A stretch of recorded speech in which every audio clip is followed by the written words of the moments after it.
Boys, the trade deadline has come and gone. It's currently All-Star break, and Gio just had one of the most epic fails of a hate watch in NFL history. Bruh.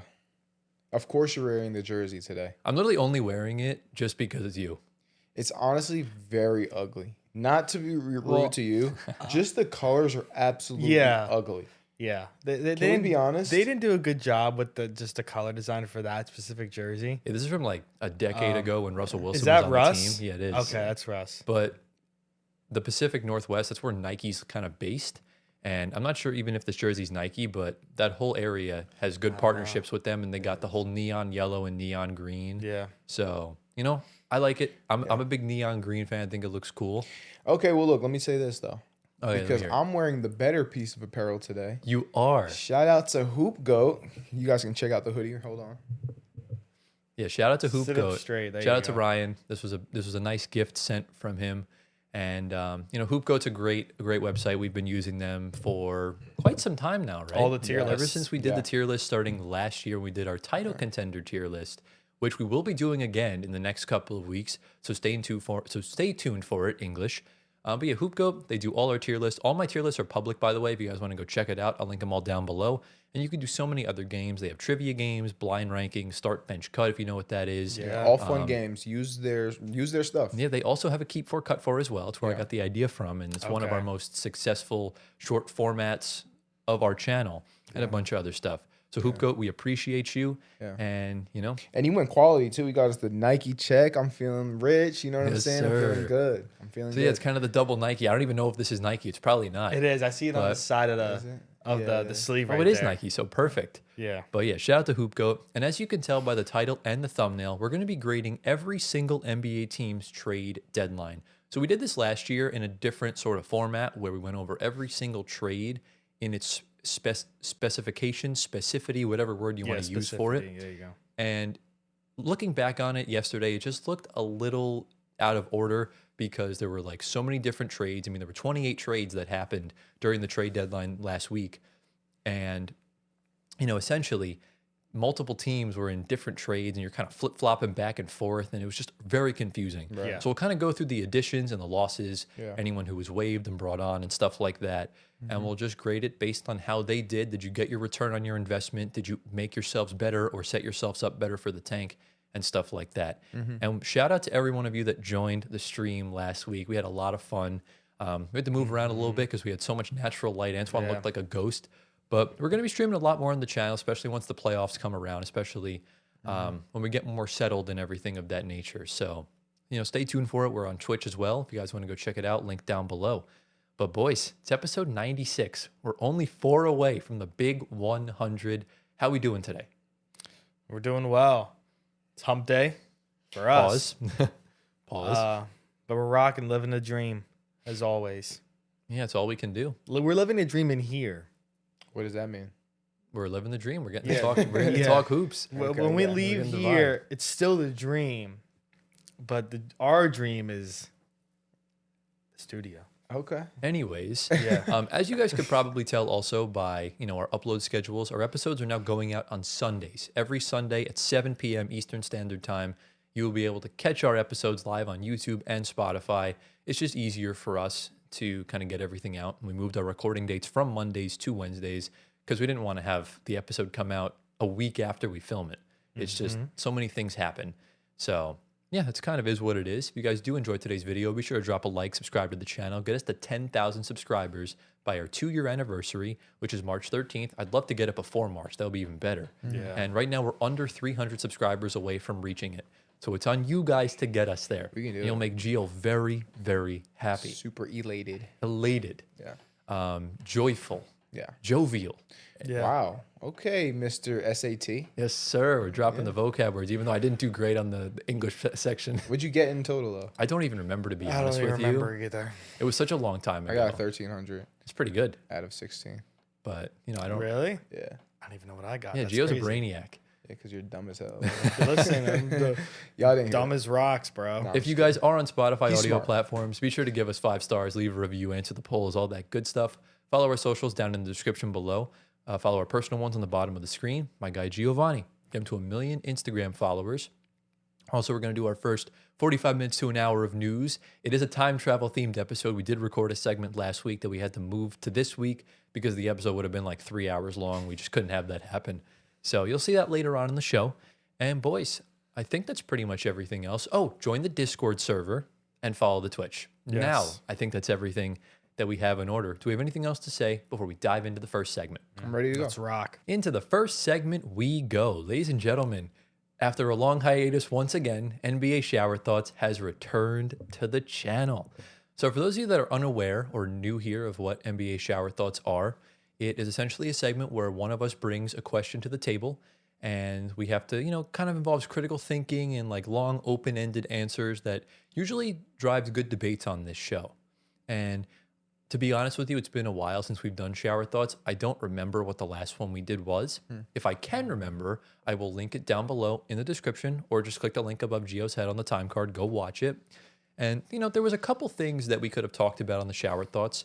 I know yesterday they said that the NBA was going to vote on expansion this summer. We've talked about expansion at least 45 times over the past 2 years on this show. So we're not going to talk about it until it actually happens. That'll be a good segment for the summer.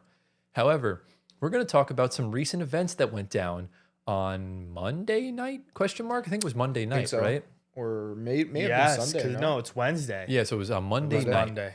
So there was a normal Monday night game between two of the hottest teams in the NBA, the Detroit Pistons and the Charlotte Hornets. And for lack of better terms, all hell broke loose. I think it was in the second quarter. The game had been chippy between a lot of the big men all game, most notably between Jalen Duren and Moussa Diabate.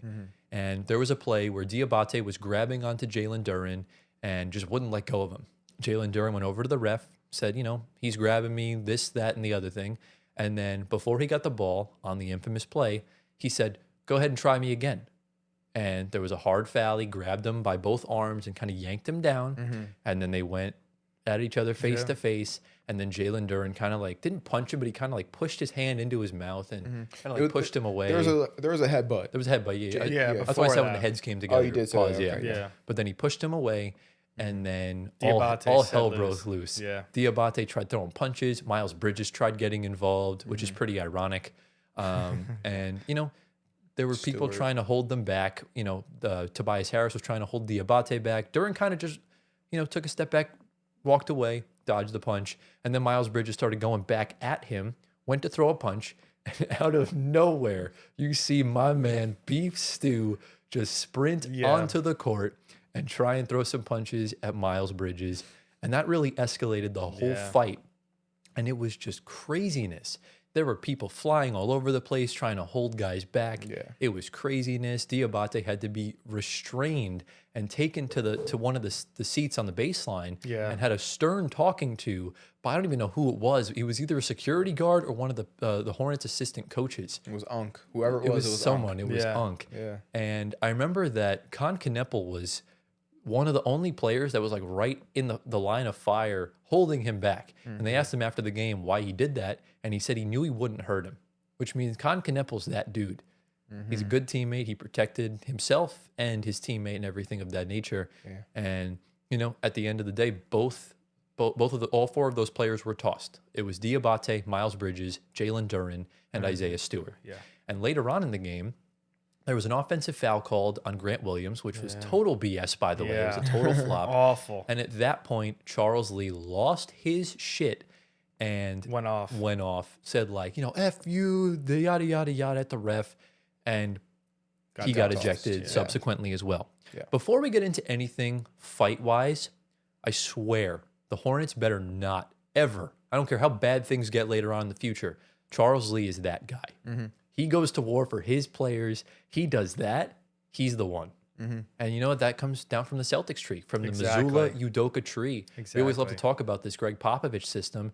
And we're seeing it now in real time with Udoka. Look at Will Hardy in Utah. Yeah. It's the same kind of vibe.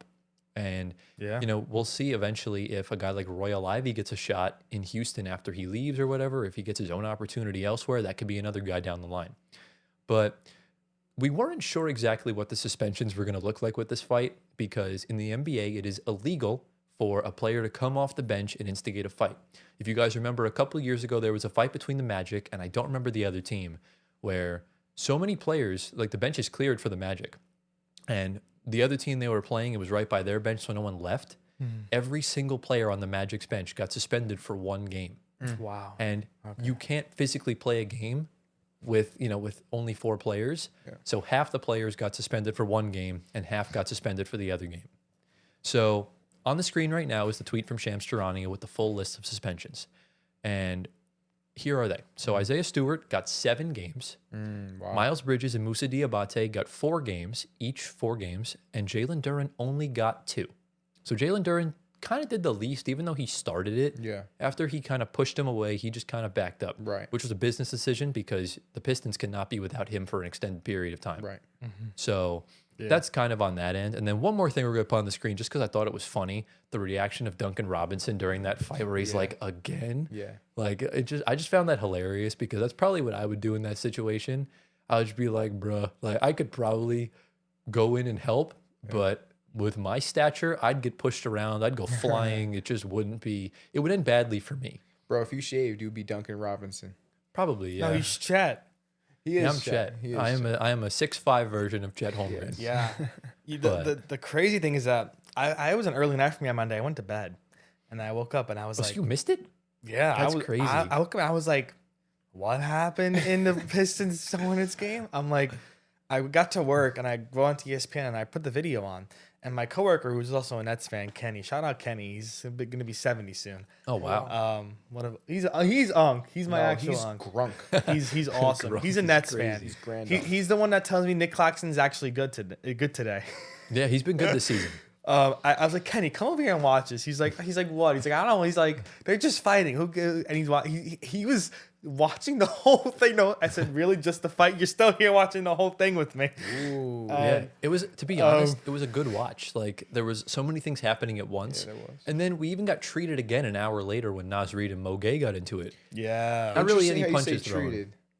Yeah, we don't get this very often. Yeah. You know? No, the thing is, you missed the part where Diabate broke out of the first held back he and did. snuck under some Yeah, I did assistant see coach that. and got Duren almost. did. Yeah, that was when I walking said back. that was when I said Duren dodged it afterwards. Okay, after he that took one. the step Okay, back. yeah. That's how you know this is not staged. This is serious, bro. 'Cause the way he was Musa- moving, the way Musa was Yeah, moving, Musa was he was pissed. looking for the kill. He was bro. hot, and I've Yeah. never seen him that hot Never. ever. Ridiculous. Bro was literally being zesty with LaMelo last week or Literally. 2 weeks ago. You know, Now what it reminded me of? It reminded me of when Isaiah Stewart got elbowed by LeBron. Yeah, And exactly. he the same saw thing. he saw the darkest maroon red possible and just went for blood, and it was insane. So The same thing with Miles Bridges. exactly. So Yeah. that was that sort of situation. Yeah. Gio has a wonderful shower thoughts question for us. We're finally getting into the question side of things. Yeah. So Gio, what you got for us? Yeah, so the question simply put is this good for the NBA? The current NBA or the future of the NBA, is it good for the NBA? This fight. Well, you start off, Antoine. Well, I mean, listen, I feel like we're going to have a lot, Malice in the Palace is kind of what we use an example for like really bad fights in the NBA. Maybe some other ones as well. For the NBA, is your question like, should fighting like with hockey, should it be legal? So when I say good, when I say it out. when I say good for the NBA, I'm thinking about viewership. I'm thinking about how the NBA is portrayed to people. Like, is it going to be a league of straight thugs, or is it going to be a league of professionals? Are you going to get more viewership out of it, or are you going to lose viewership? Like, what are we seeing? Well, from no, this? it's always this. Things like this are always like, I say, well, of course, the bad thing because like you don't want guys to get suspended, especially if you're in a playoff run, like to get to the playoffs. Yeah. If this were to happen, like with maybe 2 games to go in the season, and they get suspended for the first round of the playoffs, and you have Jalen Duren out for 2 games in the first series, you have Beef Stew out for 7 games, which could go into another series, or that could be the full first series. Right. It's you got to be smarter than that. Right now, obviously, like it's mid-season. The Pacers, not the Pacers, Pistons. the Pistons are in first place. They're kind of going at they're rocking the East right now in first. The Hornets are getting there slowly. It sucks to be without 2 guys for 4 games, obviously. There's fights in every sports. Like you can turn on baseball. There's mound charges. There's punches thrown. Rune Odor landed a punch to Jose Yeah. Bautista, one of the nastiest fights I've seen. But actually, it was like, But is it good actually though? working? I think The question remains: is it good? I mean, no, it's not good, but Well, I mean, obviously. it's part of the game. It's part of the game. Okay, so it's a part of the game. That's your part of the answer. Yeah. What is your answer? So I think it's good, but there's a line. Okay. I think the line is super important because you can't have guys full on just hauling off on each other and stuff like that. But there's something about a slight bit of negativity and rivalry that really generates this. This is the Pistons' bread and butter since they were founded back whenever they were first in the NBA. And you've seen it through the Bad Boy Pistons, through the 04 Pistons, and through even the Blake Griffin Pistons. They still had that sort of energy to them. And you're looking at it now. This is an identity for them. And this is something that I think, in my honest opinion, outside of the Pacers, I actually don't think there's any other team in the East that's not soft. So I think those are the only two. And the Hornets are kind of getting there, but they still have a lot of wholesome guys on that roster. Like LaMelo's not going to fight anyone. No, come on, bro. I don't think he Did would. you see him running off that bench? He was ready to go. I don't think he would, though. Con Kneppel would never a day in his life. LaMelo's a little hood, bro. I just don't think he would. You said Khan like never would have. Con's never gonna fight anybody. Maybe, who knows? Well, if you saw in the beginning, Khan was trying to break it up. He was trying to break it up. He was underneath. If we watch the video back after, you'll see he was underneath the basket, and when it started going, he was just there with this kind of And then when Musa broke free, that's when he chased Musa to get him out. There's a difference between breaking it up and actually getting in the fight with someone. Right. But to me, what the Pistons have is a good thing. Have that ultra physicality. Okay. They're not going to be pushed around by people, and they're not going to be buddy with you on the court. We see a lot of these guys are friends, which is fine and acceptable. That's life. But, not everyone in this league's friends. There's like 300 players in the NBA. Right, and not everyone should be friends. Exactly. And especially when you're competing against one another, then it gets a little too soft. And the bottom line is, Duran and Diabate probably hate each other, but they respect each other. And stuff like that is well, it's like fighting. Like when you're in the UFC or when you're boxing, you have respect for your opponent, that you get in the ring and fight.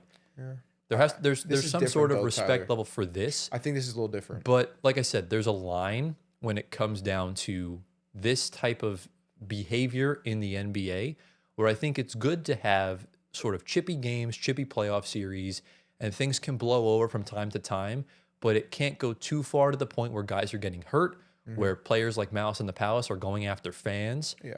And I think that's where the line gets drawn, where it can't be this whole brawl. I think a scrap like this is okay.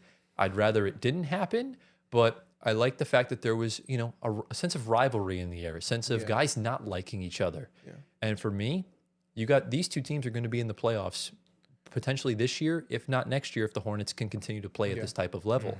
Yeah. And exactly. To be honest, we just didn't really see much of it in last year's playoffs. The Nuggets and Clippers got into it a little bit midway through their series. Yeah. But, it's either you get that or you just get a normal playoff series. Nets Bucks was chippy as hell in 2021. Like that's the energy we want to see. That's what generates viewership, and that's why a lot of people love the early 2010s basketball, because the 2010s was one of the best eras in the NBA. Yeah, where you had guys that were made for this shit. Isaiah Stewart said it himself. That's why he was drafted to Detroit. He wasn't going to just stay on the bench. Obviously, it's against the rules in the NBA. He's going to get suspended. Do you think he cares? No.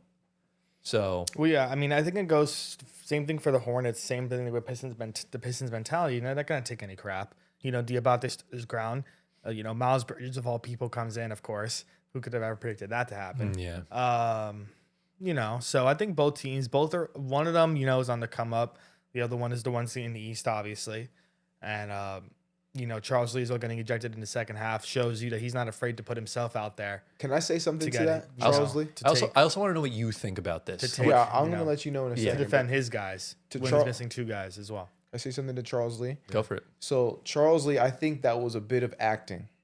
I don't know if that was genuine, and let me tell you why. I think that if Charles Lee shows that he has the backing of his squad, even though they did a bad thing in getting into a fight and all that, guys got suspended, but to show that he backed his squad by also getting ejected, But it I wasn't think that the players have another or a higher sense of respect for him. right. But it They're wasn't. ready. He didn't get ejected during the fight though. No, I know that. Oh, okay, But I'm yeah, saying yeah. afterwards. Right. Where the fat little whole Grant Williams thing and he Yeah. just got pissed off, right? It was such a bad call. I think that was a little bit of that was definitely an overreaction. Oh yeah, but I'm right? sure And things. I think he did it on purpose to get ejected on purpose. Yeah. Just because like get your money's worth. You know what I'm saying? stuff like Get that, your yeah. money's worth. Exactly. So I think that, that got him a little bit more respect in the locker room. It also could have been the refs were giving really bad calls. The fight happened, same thing. And he might have I guess emotions were already flared up. They boiled over. to that Emotions point, were already flared up. That makes sense. And you see Grant Williams just run like walking to the paint, and the defender falls over like nothing. Yeah. And they call an offensive foul. Like, I think Charles Lee has every right to be animated in that moment. Yeah. But what are your thoughts, Gio, on your question? Yeah. So is this good for the NBA? For you.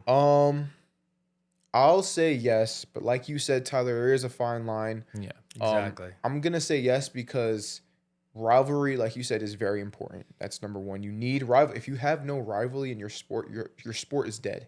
Yeah. You have a dead sport if you have no Exactly. rivalry. Because rivalry, is competition. Competition is literally sports, right? So there needs to be that. But there also needs to be professionalism, right? Because Exactly. then if you have a league full of like straight aggressors and agitators and people ready for fighting, like if you had a league full of Isaiah Stewarts, bro, that would not be a good league. But you do need guys like Isaiah Stewart. Yeah. Just set the tone for your team and all that stuff. So that's important. So it's, you know what I'm saying? It's you really have to weigh it properly. And I think the NBA was in such a soft state for a long time. I think they still are. I think we're starting to, because of this, Yeah. we're starting to slowly transition out of that, where the league, and this is because of LeBron James. I can go for hours on this, but LeBron James is the reason why the league is all buddy. And that is why viewership declined. Look, this is unpopular opinion. I'm just not a big LeBron James fan. I know a lot of you guys are, but he's the reason why the league is so buddy and the competition level is not what it used to be in, like, let's say the early 2000s, the 90s, the 80s. Right. So as he's getting older, the buddy's starting to go away. Mm-hmm. We're starting to see more rivalry, more competition. I think viewership is going to go up because of it. I completely get that because, Bron takes it as more of family, and like a business type of thing for himself. But I mean, I do get that. And look at Caruso talking to him the other day too. I love it. I love it, Caruso. Somebody's given it to him as a former teammate. Yeah. We don't know what was said, obviously. I understand what he's saying. But also keep in mind too, what today's NBA has that the other ones don't is, one, a lot of movement. A lot of guys are on like 10 different teams. Yeah. Yes. So you're friends with a lot more players than you were back in the day. That is and true. social media is a big thing too. So Guys. But the reason for that is because of LeBron. I'm not James. saying it's solely on LeBron, but I'm saying just the scope of the NBA. If you go to All-Star game, you're going to basically make 20 new friends.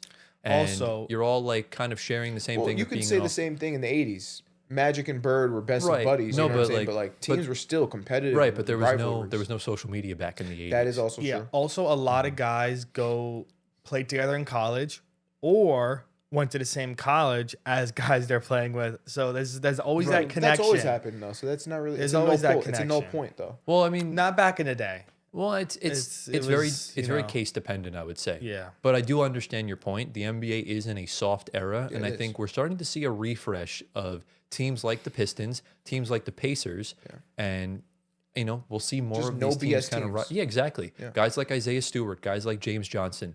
There should not be a lot of them in the league, but there needs to be enough.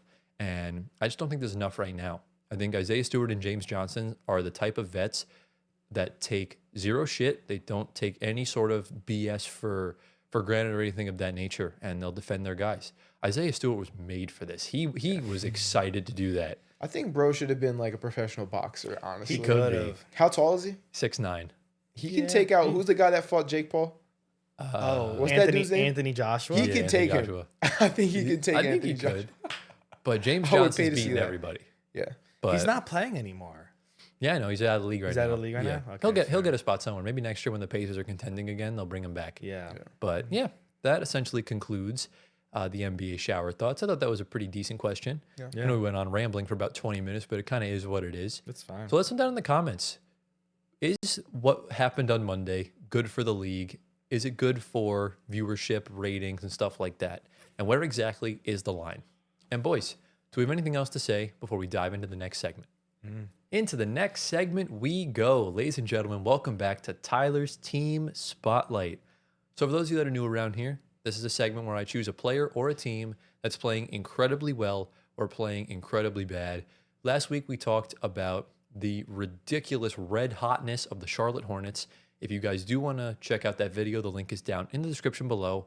Go watch it or click the link above Gio's head. So Hornets are still cooking like always. Their winning streak was snapped by the Pistons, but I think they'll be fine. We've gone from hero to zero. We have gone from, we've been talking about some good players and good teams over the past month or two on this show, and it's time to finally hold a team accountable for being ass. This is a long time coming. We just really haven't had a team that's been, in any sort of bad stretch or in any sort of slump. And I think now is probably as good a time as ever, especially since the trade deadline has come and gone. Giovanni, I am so sorry, but we are talking about the Sacramento Kings. Well, yeah, that's a given. Yeah. They're bad. They are, I don't even think bad is the right word. Terrible. They're in, we were talking about some good vocab words earlier. They are in atrocity. They are abysmal. There you go. They are just any sort of like bad Despicable. word, despicable. Yeah. There are so many things that can describe the Sacramento Kings that it's crazy. And, especially for a team that was a top 3 seed in the West 3 years ago, and they've just completely fallen off a cliff, and things just don't seem to be getting any better. Yeah. Well, it's a completely different team. It really is. I mean, look, in 2023, you rolled out a starting lineup of De'Aaron Fox, Kevin Huerter, Keegan Murray, Harrison Barnes, and Domantas Sabonis. Right. You obviously made the big swing trading Tyrese Halliburton for Domantas Sabonis. Yeah. Crazy. You traded the best one, who will go down as the best pacer in franchise history, Whoa. for Domantas Sabonis. It's ridiculous. And that trade has aged like the finest of milk. But are you ready to talk about the Sacramento Kings? Yeah. They've lost 13 games in a row at the time of filming. And I'll tell you what, this episode goes out 4 days after we film. That easily could be 14, 15, maybe 16, depends on how many games. Oh, and it's the All-Star break. So it at least is going to go to 15 if they lose, I think, tomorrow or tonight. They played a Jazz tonight. Honestly, Keontae George about to go off. So, look, it might happen. The winning streak, the losing streak might go to 14 or 15 games.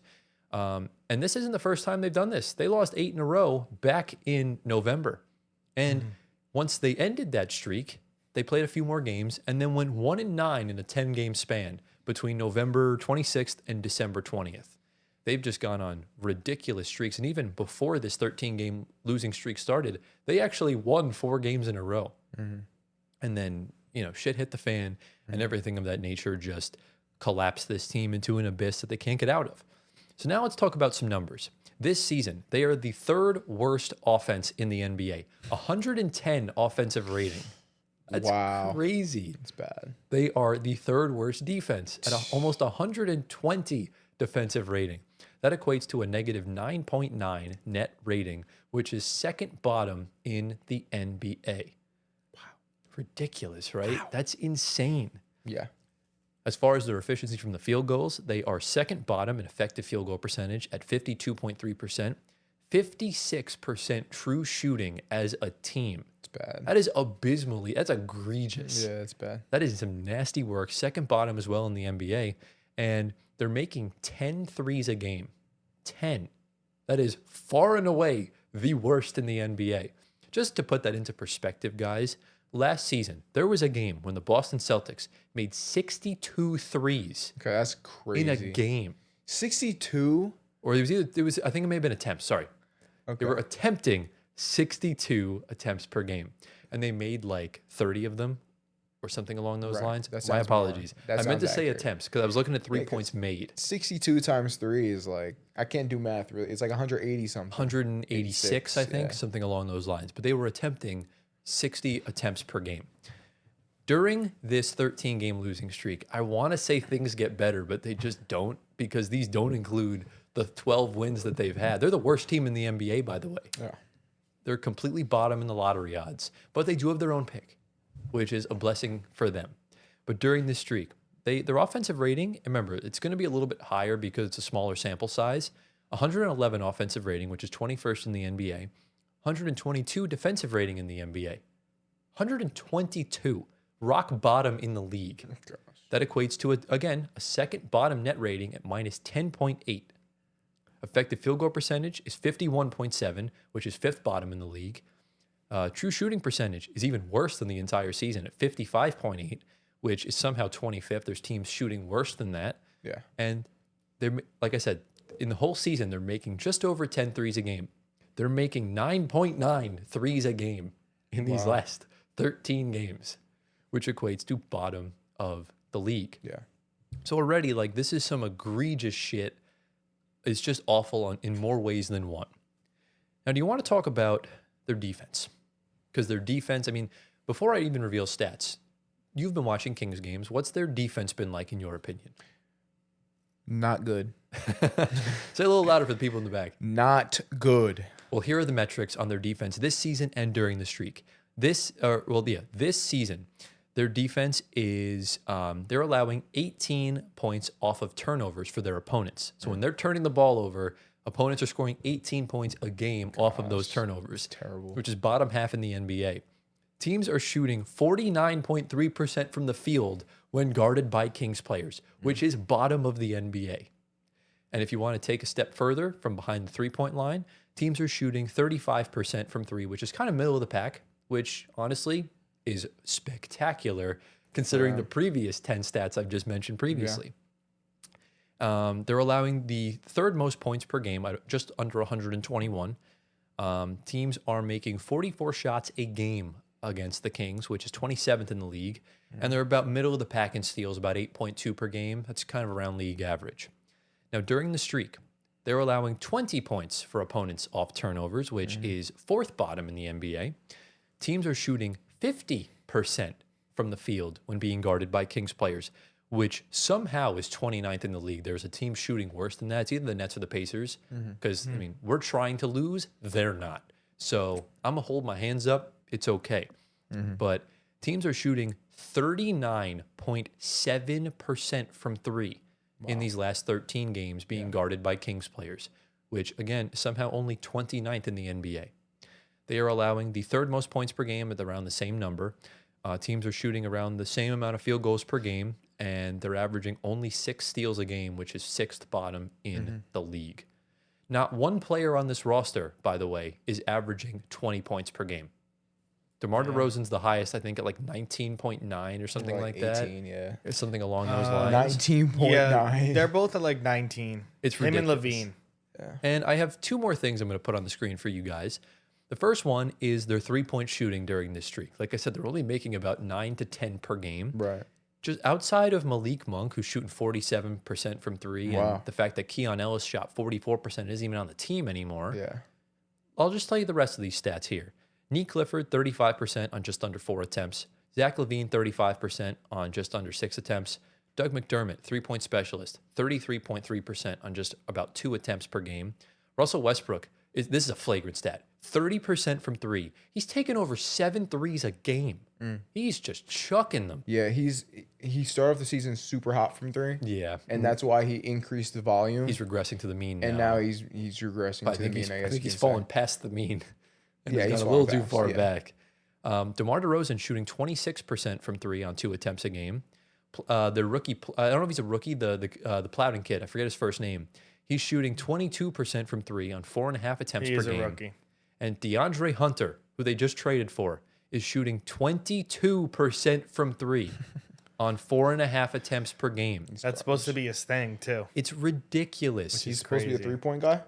Hunter's kind of a three-pointer guy. He is. Outside of Malik Monk and Keon Ellis, every single one of these true shooting percentages are ranging anywhere from the high 40s all the way up to the 50s. And you got guys like Plowden at 48% true shooting, which is terrible. Doug McDermott's at 50%. Zach LaVine's at 58%. You're seeing all these on the screen right now. But There's one true shooting percentage that I have blurred out right now on the screen because I'm going to get to it in the next slide. And we're going to talk about the man that they traded Keon Ellis and Dennis Schroeder for, and that is DeAndre Hunter. Get a load of this. 7.5 points a game, 1.5 rebounds a game, God, 0.5 assists per game on 21% from the field, 22% from three. Gio, he has a true shooting percentage of 34.7%. that's historically bad. That is Ben Simmons level. That is Anderson Varejao level of shooting the outside shot. Yeah. That How many minutes is he getting? Well, he's only played 2 games, 25 each. the fact that in a two game sample size, the fact that those are the numbers with those 2 games, that's bad. Yeah, that's bad. He is a top, I think he's like a top 5 pick. He's 4th. He was Top 4 pick. Wait, what was he doing before? He was in Cleveland. He was in Was he Cleveland. doing anything over there? No, He was a nothing. lot better than this in Cleveland. He was around, the mid tier, like, 10 to 15 points a game. He plateaued in the year he got traded. Yeah. He was averaging 20 points a game almost in his last year in Atlanta. Yeah. That's why he was like such a high value guy. That's why he was traded, because his value was ridiculous. Right. Yeah. And they moved him to Cleveland. They needed a shooter. Mm-hmm. And, unfortunately, I think he dealt with some injury problems during the playoffs as well. I think he missed a game or Yeah, I two. mean, he was shooting almost 50% from the field Wow. and 42% from 3 when he Wow. went to Cleveland. Wow. So Yeah. a humongous drop off. And to be quite honest with you, there really just isn't anything redeeming right now about this Kings team. Yeah. And the one thing is too, I didn't even notice this because I only took the top 10 players with the 3-point shooting percentage. Keegan Murray's shooting 27% from 3 in this whole season. That's not good. So- He's a bust. I mean, he's definitely better than DeAndre Hunter. I'll tell you that. He is, but I don't think he's But he's not a bust because he's really good on the defensive end. He's just remember he's on the Kings. The Kings are right now like the Pelicans, where you're in basketball hell. Yeah. But that's all the stats I have on the Kings. I'm sorry I took 15 minutes to do that, but a lot of this is flagrantly bad. And honestly, we can get Antoine can kind of touch on this, but I really want to get your thoughts on this. Gio, you take the majority of this, and what are you seeing out of this Kings team right now? I mean, this is nothing new to me. I've been seeing this all season long. It's not like, I mean, obviously 13 games in a row is really, really bad. Yeah. But they've been losing, like, they will go on streaks where they will lose like 7 games or like 5 games here, 6 games here, and then you would win 1. So it's like, I'm not surprised. This is nothing surprising to me, but you said something earlier, Tyler, where you said that the Kings are trying to win games while other teams like the Nets are trying to lose games. What makes you say that the Kings are trying to win games? I think last night, DeMar DeRozan's reaction on the bench is very telling. If they were trying to lose, you wouldn't see that kind of frustration. Right. Whereas, teams like the Nets are young. They're trying to build themselves up, just like the Wizards. The Pacers are clearly in a gap year right now, waiting for Halliburton to come back. They're holding Zubats out because, they can't have him win any games for them. Yeah. The Kings are a team full of all-stars, right? You have Levine, you have Former. DeRozan, you have Russell Westbrook. Like, these are good players. And you have DeMontis Sabonis as well, another all-star. They're not trying to lose.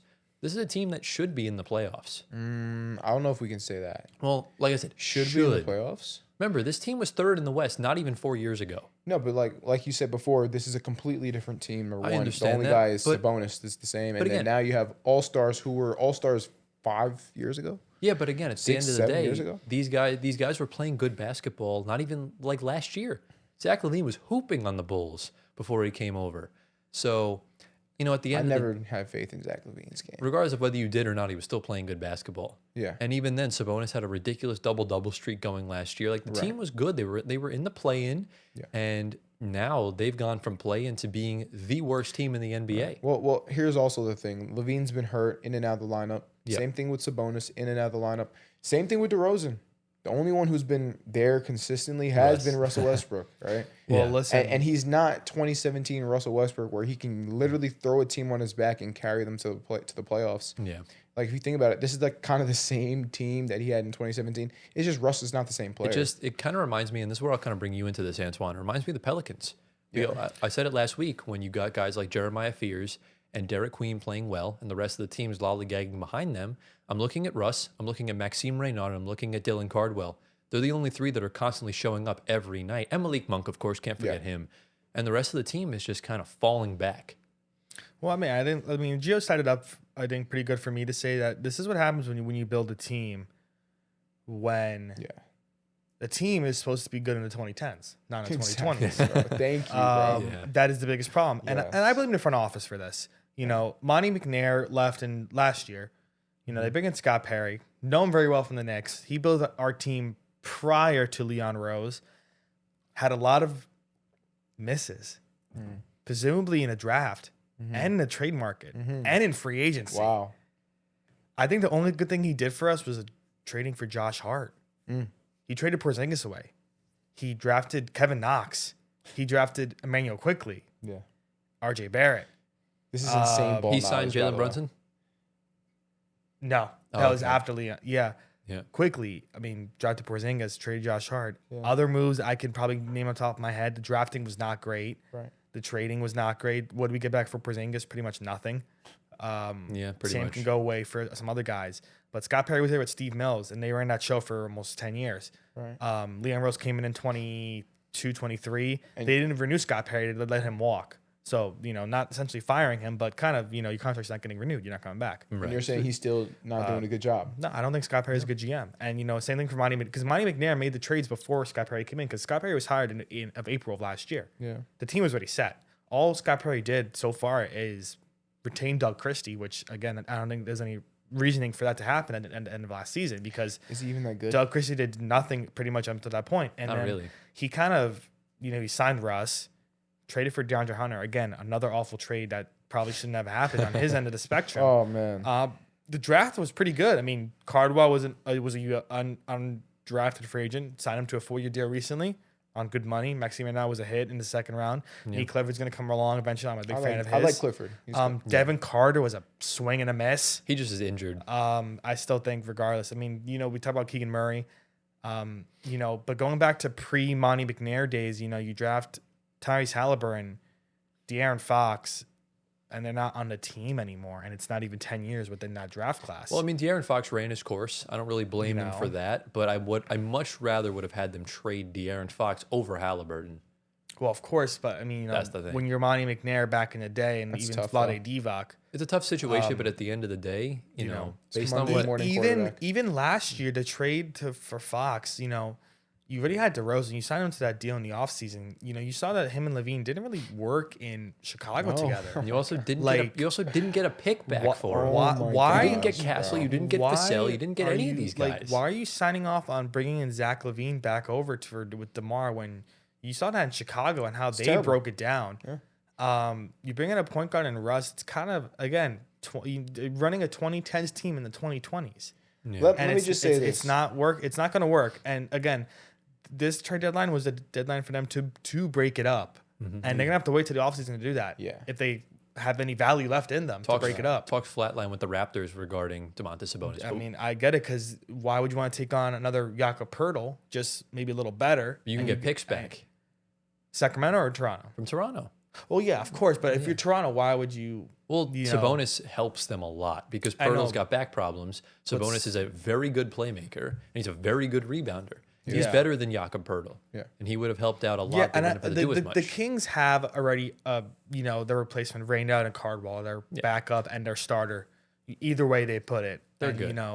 You can move Sabonis in the offseason. Hopefully, DeAndre Hunter, never understood that acquisition to this day when they did it. Why would you sign a player that's regressing? No, they traded. Why would you trade? I guess now they're probably trying to tank. Yeah. It's probably too late for that now. Yeah. Try to get some sort of return on Keon Ellis and Schroeder. They should have traded Russ then. No, that's just me. I'm just a Russ fan talking. That's all I am. Close the segment. What were you going to say, Gio? Yeah, I was going to say overall, I feel like this. I know that this team is very poorly constructed. To Anthony's point, this team is also very poorly managed. Yeah. And what a surprise that they're last in the NBA in almost every statistical category. It's like, this is what you get. Yeah. Feel bad for DeRozan. He's a cool dude. Feel bad for Russ. All these veterans that are good players, they're just in a poor situation. Yeah. It's like the bottom line is this team will not be competitive until Vivek Randaneve sells the team. Yeah. That's really the only thing. He is one. I think he might be the worst owner in the NBA. There's not one thing that this team has done right in the past 2 years, and it's progressively gotten worse. Yeah. Where they went from a third seed and they were a win away from getting to the second round against the Lakers, and you lose that game. Steph Curry drops 50, and now you have 12 wins in February. And to be honest with you, that's pretty much that's the last time I even want to talk about the Kings until we get into the main segment and kind of do everything of that nature. So let us know down in the comments. Are the Kings even worth saving? Is there anything they can do in the next couple of years to kind of turn this around like the Pistons? Look, the Pistons, we were talking about them like that, and now they're a title contender. So who knows? Well, listen, I guess there's hope. I will. The Pistons are. I will give this just one shed of thought. I mean, as a Knicks fan, I led with Scott Perry. The Kings are not gonna. You're in a big market though, so there's hope saving the Knicks. There's no hope saving the Kings unless it's a huge change. Listen, Scott, he did some good things for us, but I mean, I think in his press conference he said that he's not a quick fix guy. So he's gonna ride it out until he has to, unless his job's on the line. But for Kings fans, Scott Perry is, I don't think he's the guy. He's going to be gone maybe in a few years, and you're going to be looking for another GM. Yeah, because that's why he was out of the league for a few years before coming back to the Kings. No one wanted to bring him on. So it is what it is. But what we're going to do now is we're going to send you back to last week where we talked about the surprise segment. I'm not going to reveal what it is because you'll find out then, and we'll reconvene for the main segment. Into the next segment we go, ladies and gentlemen. It's been a while, but welcome back to Tyler's surprise segment. So for those of you that are new around here, once again, this is a segment where I bring something random to the table, whether it's ranking players or grading jerseys or logos or whatever we sort of feel like doing. It's something that, it's kind of just fun, non-news related on the channel, something that we can make the pods more exciting for you guys, the viewers.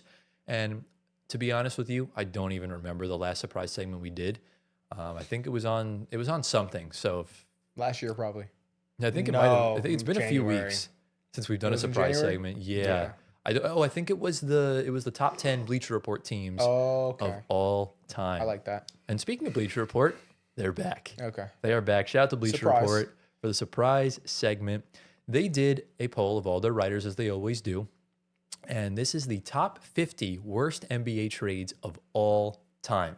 Wow. Originally, I was going to do the top 10. I was going to do the 10 of like 50 to 41 each week, but it's trade season now. I don't want to beat a dead horse. I say we just do the top 10, and then that will be that. Yeah. That's fine. I'm really not going to have you guys guess because there's really no point in doing so. No. It's just going to be a reaction to like the list and anything crazy. Okay, the worst 10 trades in the history. But I want you guys to think right now as we go through this list, if there's a trade in your head that does not wind up in the top 10, we'll bring it up at the end, and I could read you the remaining like top 25 maybe afterwards.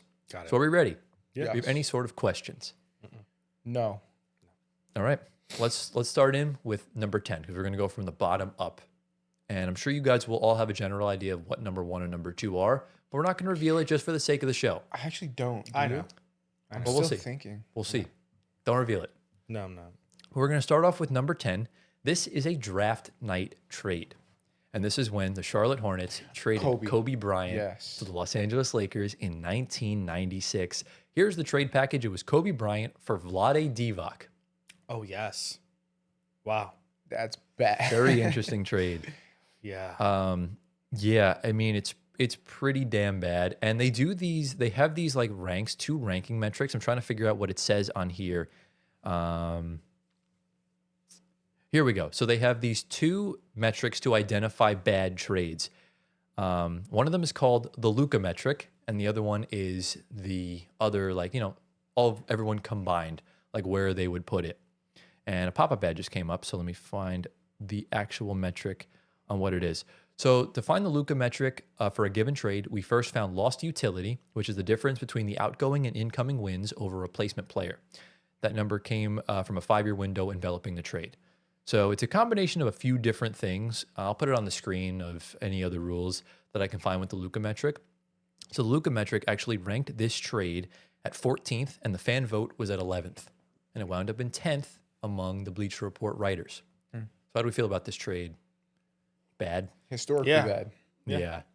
Because Kobe was picked pretty late in the lottery. It's like 13th, right? Yeah. But his agent said, he's either going to the Lakers or he's going to play overseas in Europe. Wow. Which I still can't believe teams fell for that. It's so stupid. Like, why would he do that? He was obviously going to play in the NBA. But, you know, it is what it is. Wait a second. Okay, I forgot my question. But, you know, it kind of is what it is. Yeah. But, yeah, my dad always told me that was one of the dumbest trades ever made. Shout out to my dad. And He was drafted out of high school, right? Kobe, yeah. Lower Marion. I actually just found the KA meaning in the Luka metric, which it would have been on the screen. But basically, it is incoming accolade points minus outgoing accolade points. Calculate, you average the two for the final Luka rating. So that's the first one. Sorry for the confusion earlier. I just forgot that even was a thing because I just pulled this article up like an hour ago. Into number 9 we go. We're going back, way back when, to the 1960s. And this is when the Philadelphia 76ers traded Wilt Chamberlain to the Los Angeles Lakers. So, and the trade package was the Lakers received Wilt Chamberlain and the Sixers got Jerry Chambers, Archie Clark, and Daryl Imhoff. Bro, who are these guys? Those names are so not relevant right now to those are names of the 60s, bro. Bro, those are names that we've never heard before. Yeah, exactly. That too. It said, leading up to the trade, Wilt was 32 at the time. He had grown dissatisfied with the Sixers organization.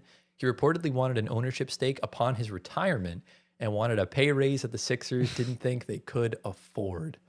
So at the time, he was averaging 27 points, 24 rebounds, and 7 assists.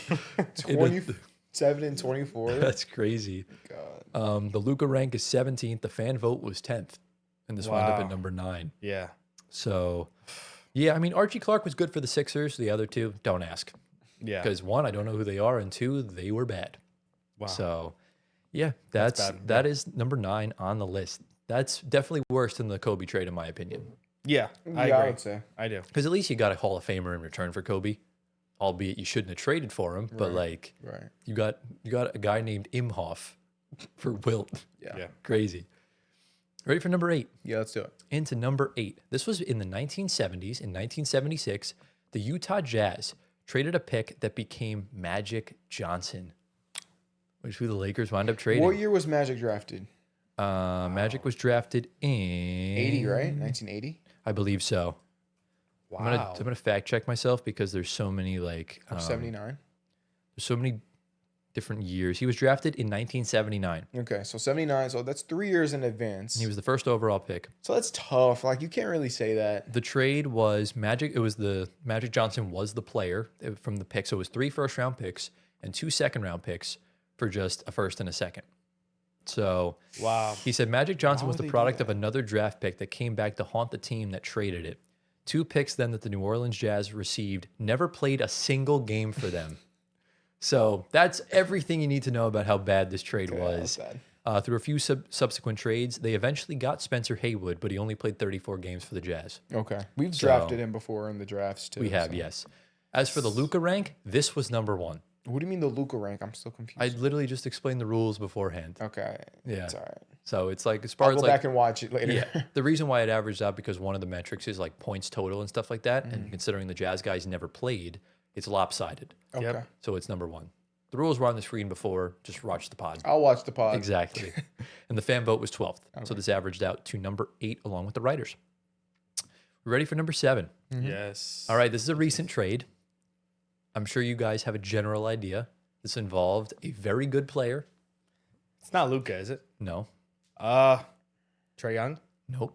Even better than Trae Young. Even better than Luka. What? Is it hold on. Are you kidding me? Is it Jokic? Close.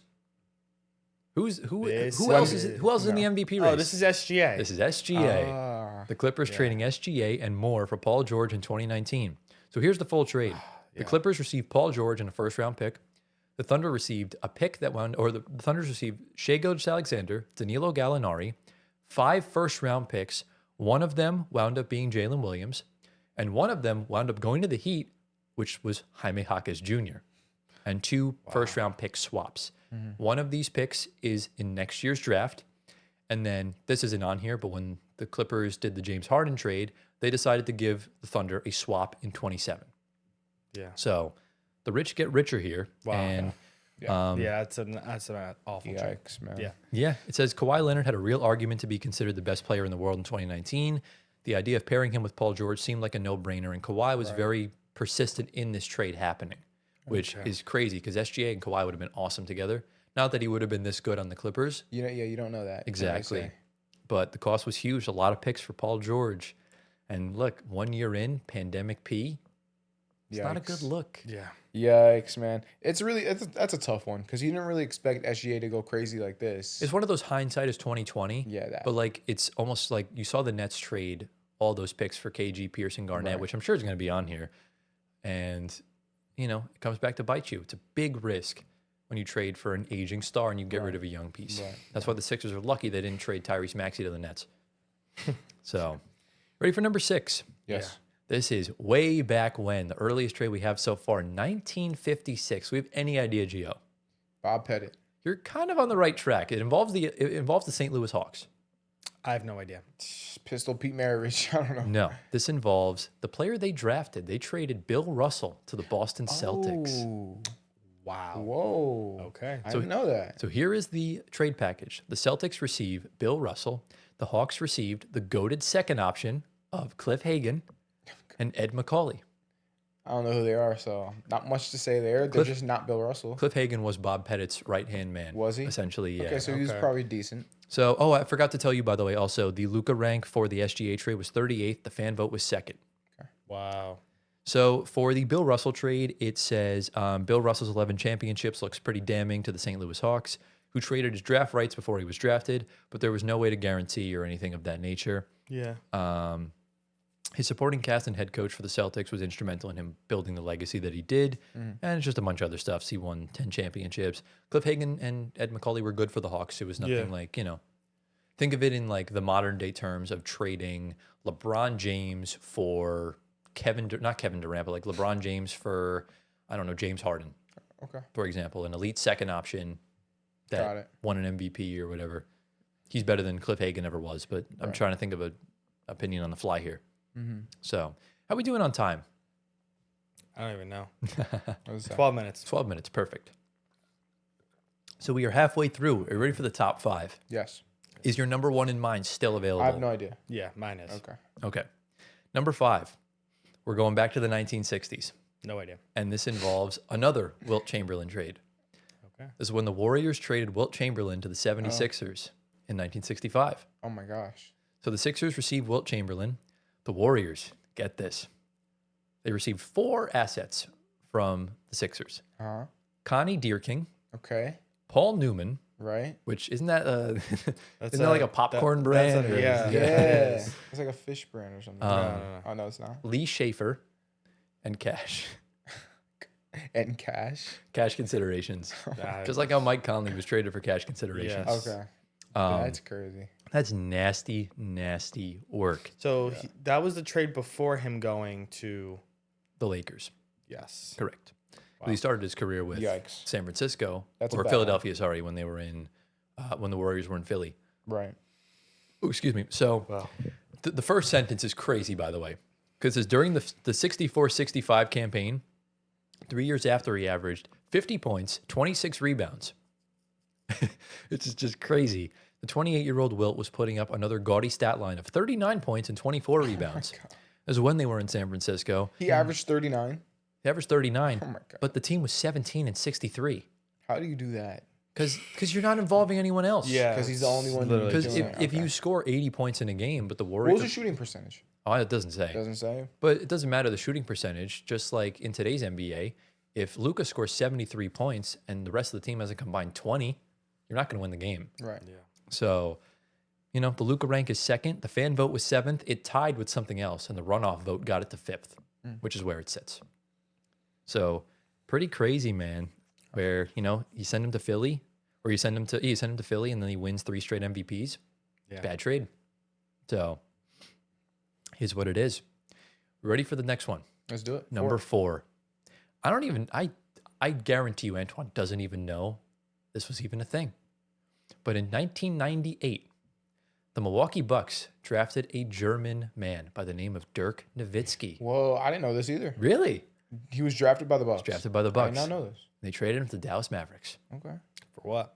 The Mavericks received Pat Garrity and a first-round pick, which wound up being Dirk Nowitzki. Okay. And the Bucks received a first-round pick, which was Robert Traylor. Wow. No idea. Yeah. Guys.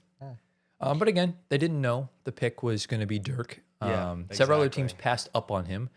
But Don Nelson saw something in Dirk as he was the GM at the time that others didn't. Okay. Traded down to get him. They were higher up in the draft. They went down. So you're telling me the Bucks went up and took Traylor. Obviously, won an MVP, won a Finals MVP. All that. Obviously it says here Robert Traylor was known as a guy traded for Dirk. He played 7 seasons, finished with a career high of 5 points a game.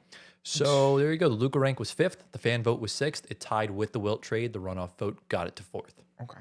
So, boys, we are in top 3 territory. Let's get it. And I'm not looking forward to number 3 because it involves a very amazing NBA team. So this is Paul Pierce and Garnett. And No, it's the other one. I can't. The arguable dumbest decision that this Nets team made was entering the NBA in 1976 and trading Julius Erving to the 76ers. Oh, he was a Net. That's right. The Nets Nets are the defending ABA champions. Why did They can't take that away. Oh my gosh. And we traded him for money. Oh my God. You're lying, right? Oh, I wish I was. What was the reasoning for that? Let's see if it says it here. The Nets didn't get a player back for sending Irving's rights to the Sixers. Because of the hefty fees demanded by the NBA to join the league shortly after its merger with the ABA, the Nets were in desperate need of cash, and Philadelphia sent the move simply may not have happened without it. The Nets may have ceased to exist if they kept Dr. J on the roster. So they had to. There's nothing you really can do about that. Yeah, but they wanted to stay as a team. At least get something back, like a can of olives or something. Like it's like, bro, if you want to be a team, give me Julius Erving right now. No. So it's like, you got to do what you got to do. Dude, his first 3 seasons, he averaged 23 and 4, won an MVP, and then won an NBA title. And it finished 3rd in both the Luka vote, the fan vote, and the runoff vote. So there you go. Number 2. Do we have any sort of idea? This is a trade back in the day. Back in the day? I know who number 1 is, clearly. It should be common knowledge what number 1 is, but do you have an idea what number 2 is? Nah. Back in the day. Yes. We're talking about like pre-Jordan days? The 70s. Okay. I'm trying to think of good players right now. We should. Is it Bird? It's not Bird. You're kind of on the right track here. Am I? Is it the same team? No, but it's a player of that caliber of Larry Bird. So we already said Magic. Is it Shaq? Nope, better than Shaq.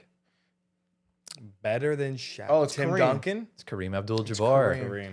This is when the Bucks traded Kareem to the Los Angeles Lakers. The full package was the Lakers received Kareem and Walt Wesley, and the Bucks received Junior Bridgman, Dave Myers, Elmore Smith, and Brian Winters. Bro, I thought you were going to say Brian Windhorst.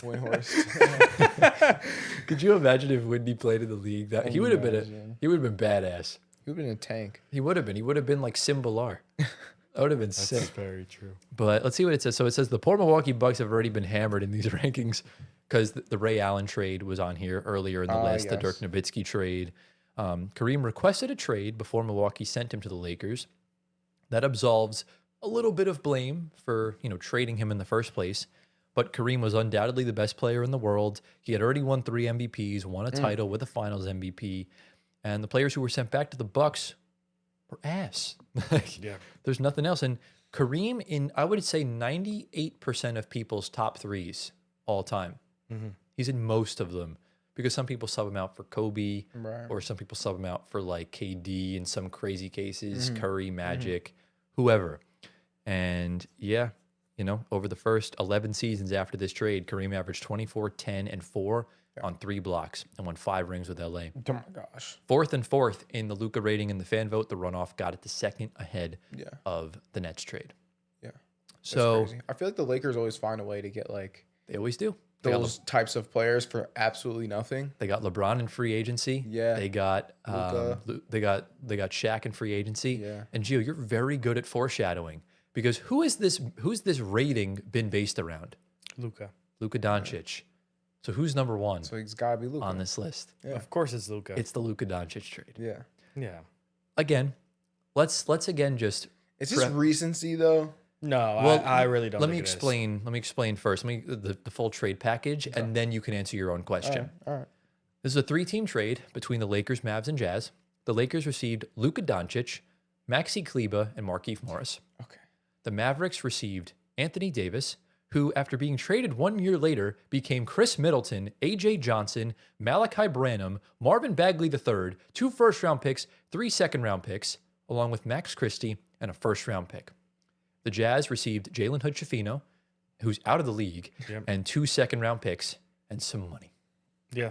So you're telling me that, remember, Luka just got this team to the finals 9 months prior, and you traded him for a half-eaten ham sandwich, a broken copy machine, and vibes. Yeah. Essentially, yeah. Yikes, man. Just the picks, literally. That's kind of what came back. The players are kind of all gone. They're all gone, besides you. You're still in the best. I'm still there. 25-year-old top 3 player in the world. That's crazy because he was a little on the chunky side. Not anymore. Defense wins championships.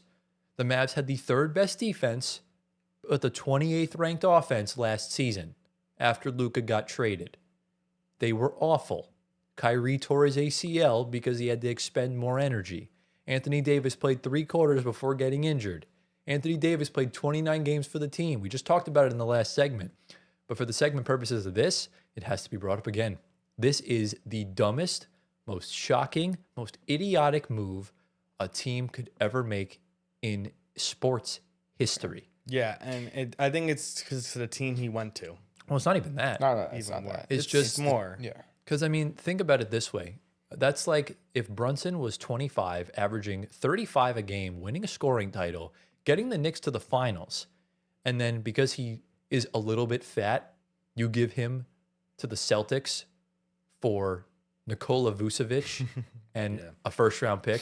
Yeah. That's crazy. Yeah. This type of trade is exactly why conspiracies are created.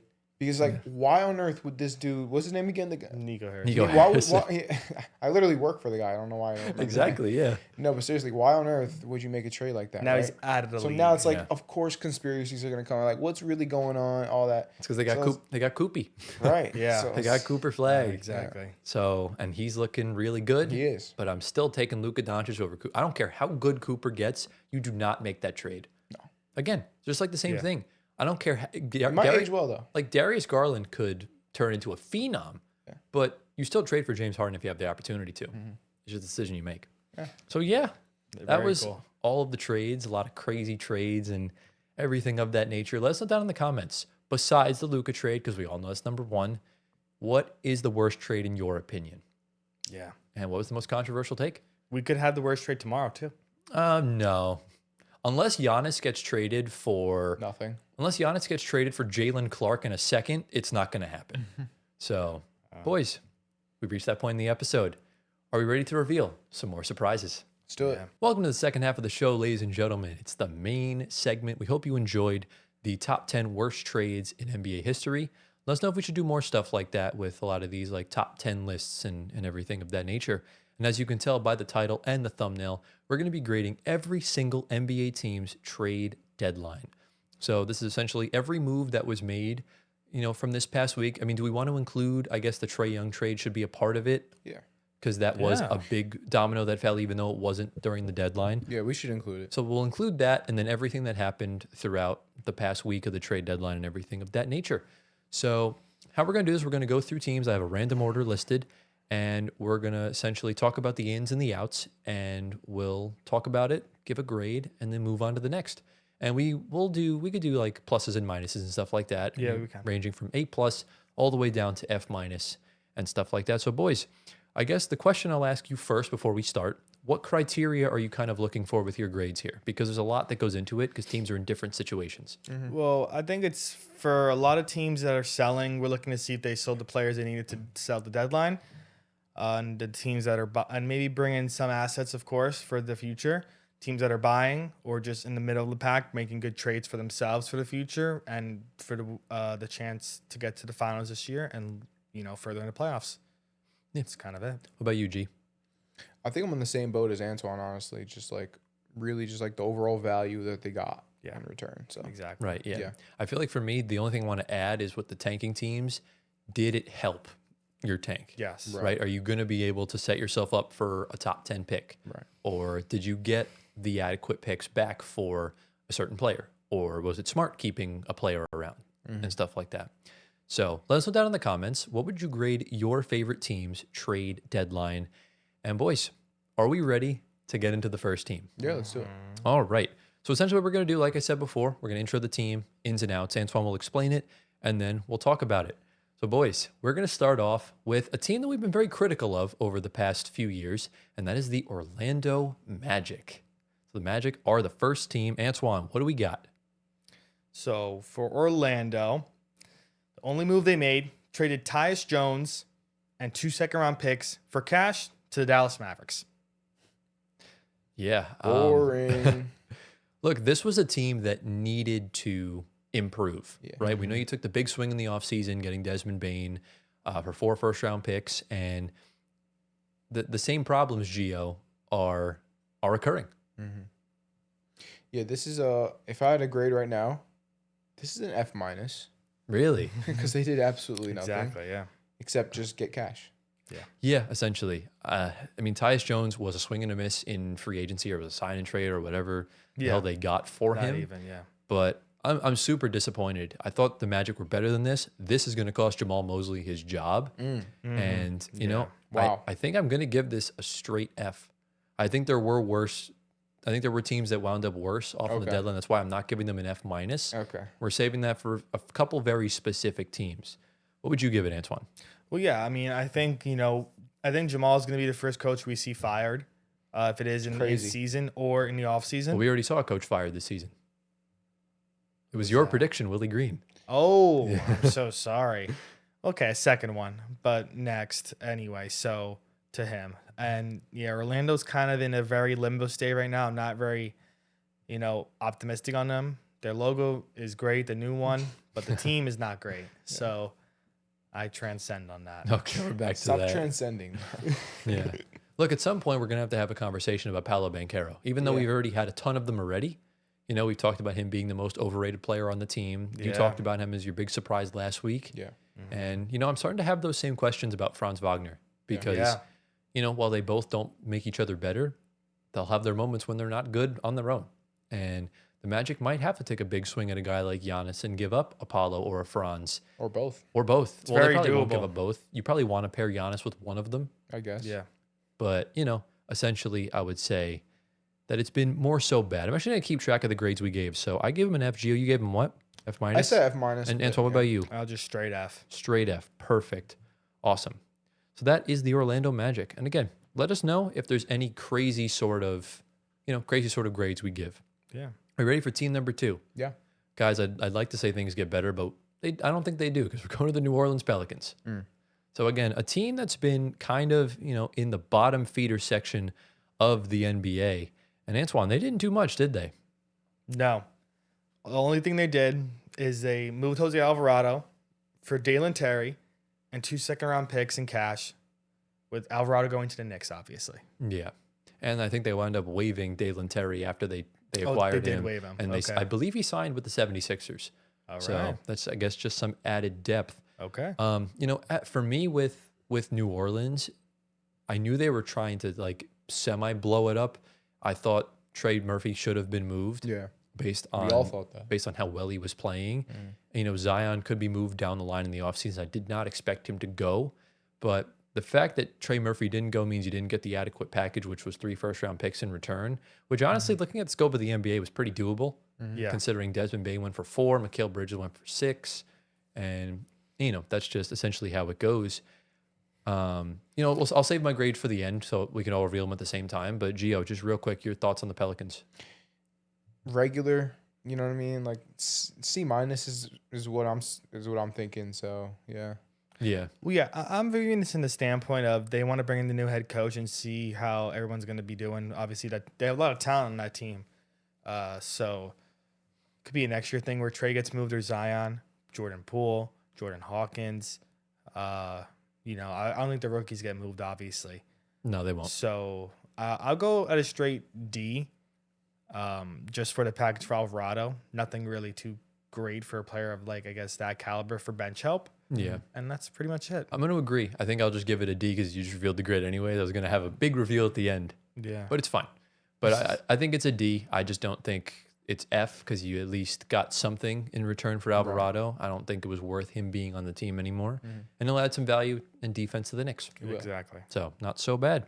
Yeah. Into team number 3. We're getting into a team that was very busy acquiring some guards, and that is the Chicago Bulls. Oh, wow. God. So a lot of stuff here. This graphic's going to be very crowded with a bunch of players.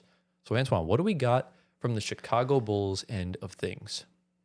So, I don't know if you want me to I probably should just do the ins and outs for the players. The ins and outs, The picks, we really don't, I guess.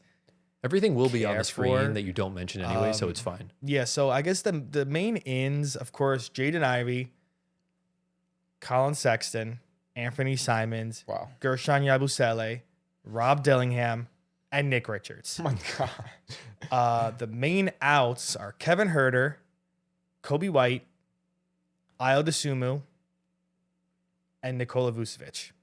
Mm-hmm. Yeah. The other ones in between are kind of just ones that were flopped in. Yeah, they're on the screen. You don't need to mention them. Yeah, but those are the major ins and outs. Okay. That's kind of capping it where it is. So are you here, G? It seems like they just kind of gave up semi-decent guards for semi-decent guards. And then, of course, Yabusele, who's trash, and Vucevic, he's a pretty decent player. But I think I'm going to give it, only because of Rob Dillingham, I think he has a lot of potential. I think I'm going to give this one a B-. B-? Yeah. Okay. Look, the Bulls actually won some trades. They got draft capital back. Okay. I didn't think that was a thing. They got 10 second-round picks back. Oh, wow. In return for all the players they gave up. Okay. And, would it have helped to keep, some of the guys that they got rid of around like Kevin Huerter? Yes. But you got value back in return.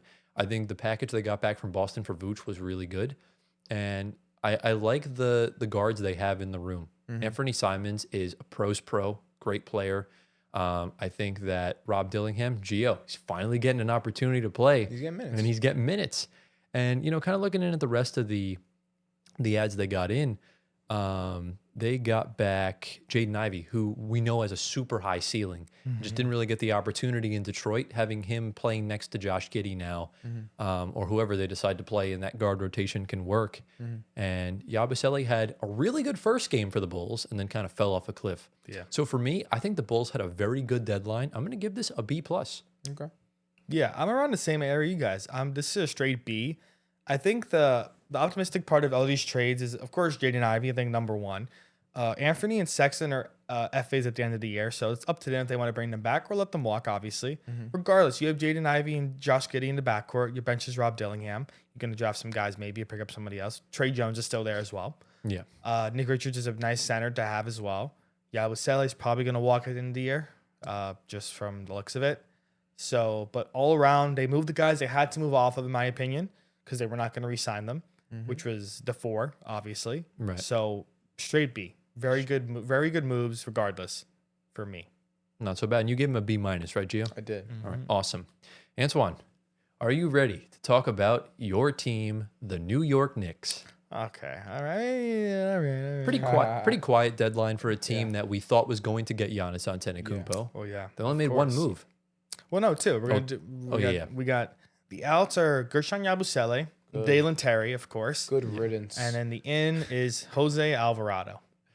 Yeah, I mean, Dalen Terry, I wouldn't necessarily call a major, in. I don't know who that is. Considering he got flipped for Jose Alvarado. He's out. But, I mean, as for, in my opinion, I do think it was the right decision to not go for Giannis, whether he was going to get traded or not. Okay. Jose Alvarado is one of the best additions you could have made for the price, especially now that Deuce McBride's going to be out for the rest of the regular season. We'll see if he even comes back for the playoffs. What's his injury? I'm sorry. Sports hernia. Yeah. So not something you really want to chance. So for me, I think the Knicks had a pretty average deadline, nothing too crazy. You just replaced a piece. I'm probably just going to also give this. I'm going to give this a straight B. Mm-hmm. Yeah. I don't think it makes them better. I just think it keeps them afloat of where they are. I'm gonna give it a B- for me. I think Alvarado. I mean, he showed you what he can do. He's big spark, off the bench, steals, defense, all that stuff. So yeah, B-. Knicks fan. Well, listen, the biggest talk was, of course, Giannis. But if we're being realistic here, and for the news that came out from Shams about Giannis now wanting to stay, it's Shams, by the way. Shams. Yeah, Shams Charania. Shams. Okay. Plan, I guess, A was always getting off the Yabusele. That's done. Yeah, that was a mistake. Alvarado was always being talked about being acquired for like the month and a half to the deadline. It happened. So, I think, again, did the work they needed to do for this current team. Brought in a guard to help out with Deuce. And, again, another B. Another B? Another B. Another B. I'm almost tempted. We almost should have tier listed these instead, no? Or do we think grading was probably the right way to do this? grading is good. I like Yeah. grading. We do a lot of tier lists. We do a lot of tier lists, and we're doing another one in a few weeks. Yeah. So a little bit of a sneaky tidbit there. This might be a quick one, but again, just because you do nothing doesn't mean that it's bad. We're going to the San Antonio Spurs, who literally just waived Jeremy Sohan as of this afternoon. So that's the only thing they've done. They didn't bring in anybody. They didn't make the big swing for Giannis. So Antoine, I'll go to you first on this.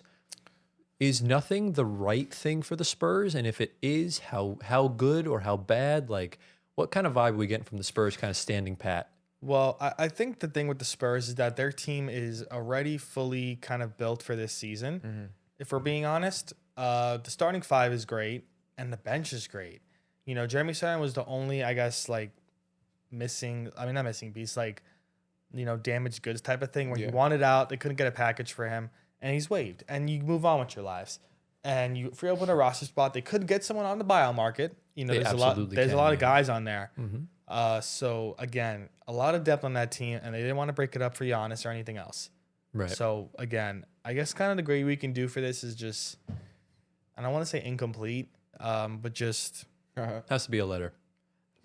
It's a B. B. It's a B. I'd probably honestly just go around the same. I'm going to give it a B- because I think you should have gotten a return back for Sohan. At least. Yeah. Sure. But, they didn't make the big swing.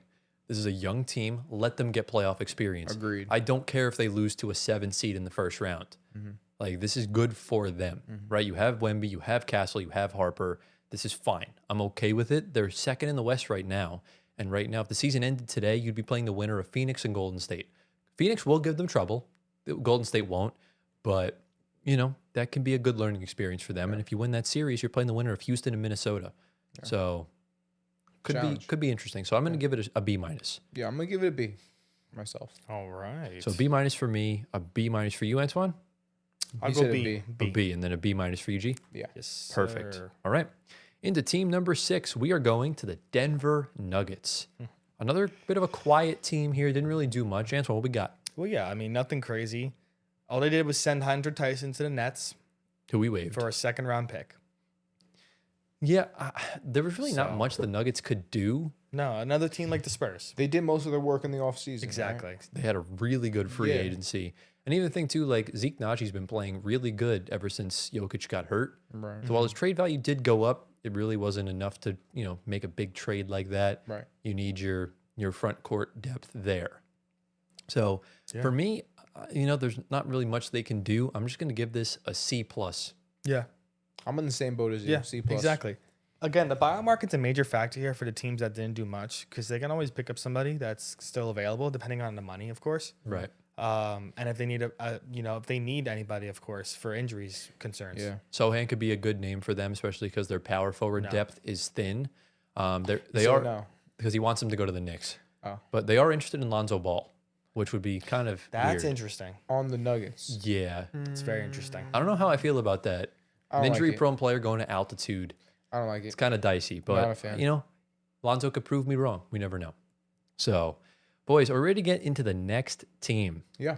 We are going north of the border to our guy Fetty's team, the Toronto Raptors. They acquired Gio's favorite player, but Antoine, what else did they do? Well, yeah, no, the ends are Chris Paul and Trace Jackson Davis. The only out is Ochai Agbaji. And Chris Paul was waived, so it's essentially just Trace Jackson Davis, who had a really good first game for the Raptors. I think he could provide some good big depth for that team going forward, especially now that they don't have Sabonis, and you're going to need someone to play behind Jakob Poeltl. For me, I think they did a decent job. What I had wanted them to get, Domantas Sabonis, yes. Is that going to knock their grade? Yes, because I do think he would have propelled them from a playoff team to a potential title contender. I don't view Sabonis as like a winning player like that, but he doesn't really need to be the top 3 option on that roster. Yeah, and he's better than Poeltl. Exactly. So. Poeltl can't really move right now. Yeah. Trace Jackson Davis is not going to be this world-breaking talent, but he'll be fine. He'll suffice off the bench, give you some good minutes. He's out of the rotation in Golden State. There was no point in keeping him there. Yeah. So for me, regarding Toronto, I think Ochai Agbaji will be a low-key loss to Nets. I'm happy that we got him. But I'm going to give this deadline for them, I think I'm going to give it a B- because you may have had to overpay for Sabonis, and I'm glad they didn't. Okay, I think I'm not going to give it a B-. I think I would have had a B+ with Sabonis. Without, I think it drops it to a C+ just because of, regardless of the package for Sabonis, I think you make that move 10 times out of 10. So, again, C+, TJD is okay. If they would have gotten Vooch before the Celtics did, that would have been great, but they got TJD instead. I just don't know who they would have given up because Anthony Simons was the perfect piece to give up for Vucevic. Yeah. What about you, G? I know Fetty feeds your Raptors propaganda all the time. He definitely does. Yeah. But I'm in the same boat as you, Anthony. I think it's just mid-trade. So it's going to be average. It's going to be C. Exactly, yeah. Don't worry, guys. Stay with us. We are getting into the sort of the bigger trades going forward. This is all just a random order. Of course. Just to kind of make things unpredictable on the show. Yeah. So into team number 8. We're getting into one of the big ones. It's the Indiana Pacers, who I'm pretty sure only made one move, and that was acquiring Ivica Zubac from the Los Angeles Clippers in exchange for Benedict Mathurin, Isaiah Jackson, 2 first-round picks, and 1 second-round pick. They also acquired Kobe Brown in the deal, who had a really good first game for the Pacers against the Knicks. Yeah. He's another example of why Kevin Pritchard is a freak. He just finds these guys, and it just seems to work. Now, just to be clear, before we kind of reveal this grade, because we know giving up picks is important here, the first round pick they gave up in 2026 is top 4 protected, meaning that if the Pacers finish inside the top 4 in the lottery, the pick will go to them. If it goes to 5 through 9, then it goes to the Clippers. And if it doesn't, then if it's like a top 4 pick, or if it's like further on, like 10 through whatever, the pick will transfer to a 2031 first round pick, and then their own pick from 2029. So, Gio, we didn't get your thoughts on this. We talked about this on stream, me and Antoine, for a while. Your thoughts on the trade? Because we don't know. Yeah. So, of course, I love and we were talking about this before, like months ago. Yeah. Zubac being on the Pacers, and then now it's finally actualized, which is pretty cool. But unfortunately, Benedict Mathurin, who a lot of people have a lot of interest in him, he had to go for it. But it's honestly, I think it's worth it. I think having that big guy, Zubac, who's really solid on the boards, he can score, he can do everything you want, he can move well, he can defend. It's super valuable. And I think they need this if they want to really compete in the East. So good overall trade for them. If you want me to grade, I'll grade right now. Before you do, I will say they tried offering the same exact package to Utah for Walker Kessler, and Danny Ainge said no. Because I imagine now, we'll talk about the Jaren Jackson trade later. I'm sure that made him untouchable. Okay. Because you're going to have a front court of 7'1" Larry Markkinen, 6'10" Jaren Jackson, and 7'2" Walker Kessler. But the interesting wrinkle here is that giving up Benedict Mathurin, let's say the Pacers get a top 4 pick, Benedict Mathurin's not going to play above Darren Peterson or AJ DeBonsa. Yeah. So, you give up someone that has a ceiling, but Zubac raises this team's ceiling a lot. Yeah, he does. So, what would you grade Indiana's trade? This, for me, is the first A. This is an A-, though. Okay. So A- for me. This is very, very solid. Yeah, I think for me, I'm going to give it an A, not an A+, because like I said, Zubats is totally different to Miles Turner. He's not a stretch 5 that can shoot the 3 at an elite clip, but he rebounds better. He's a better rim protector. We just need to see it in action next year with Tyrese Halliburton. It doesn't really help them this season, but it can help them tank and get Debanza, Peterson, Boozer, whoever. So for me, I'm giving this an A. And that just leaves you, Antoine. What would you give this for the Pacers? Well, yeah, I mean, I think outside of the Triple J trade, this is the best trade or one of the best trades at the deadline. Yeah. Just because of the terms of value for Indiana, not for the Clippers. Zubac, I think, has a lot more value than other teams think he does. So going to a team like this as well for next year, as a Knicks fan, I'm not excited about it. So we're going to need to make some moves for this. So A-, it's a very great trade all around just for the one they did. Yeah, exactly. Yeah, there's not much else you could ask from it. All right, we're about 23 minutes in. We're actually almost at our 10th team. This is team number 9, and we're going to Kev's team. Shout out, Kev, the Boston Celtics. Now, obviously, they made the big move, like we mentioned previously, acquiring Nikola Vucevic from the Chicago Bulls. Yeah. And what'd you say? Acquiring Vucevic from the Bulls. Oh, yeah. Okay, you were good then. And then they made just a couple other small trades. They traded Boucher, Josh Minott, and Xavier Tillman. So that was kind of the main gist of Boston. Antoine, we'll start with you. Your evaluation on the Celtics this trade deadline, obviously finally getting their center. Yeah, Vooch, massive upgrade, of course. They also have Luka Garza as well. Moving off Boucher and Tillman and Minot, clearing space for guys that are not playing. And, you let go of Anthony for a player that you need desperately right now in this rotation. Yeah. So straight up A for Boston. Yeah. I like it. I'm going to say it's a B+ though. I think Vucevic is a good player, but I don't think he's an A-worthy player. But it definitely moves them into, because they needed that center, right? Right. He's not necessarily a rim protector, defender guy, but he can definitely stretch the floor. So B+ for me. Yeah, I think he's a more reliable Kristaps Porzingis, where he can shoot the 3 just as good, if not better than Porzingis. His rim protection's kind of around the same. They're not defensive-minded centers, but he's a lot wider. And he also plays. He stays in the game. Exactly. And he is so clutch. Yeah. He's hit 3 game winners this season for the Bulls alone. He is clutch. He's just a guy you really want, and he's going to do whatever it takes to get them wins.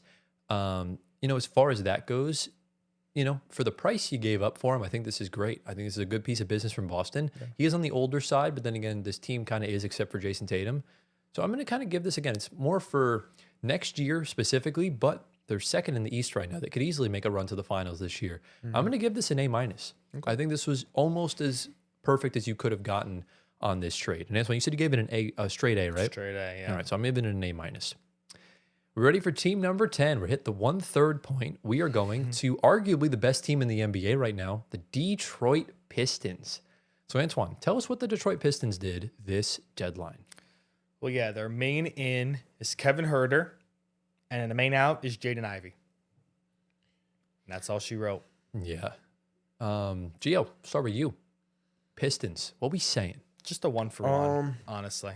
Okay, so the Pistons, Kevin Huerter is a shooter type, right? Big 3-point shooter. So they added a shooter, and they got rid of a player who's not necessarily a shooter, and that also kind of doesn't really fit in with the Pistons anymore, right? So honestly, I like it.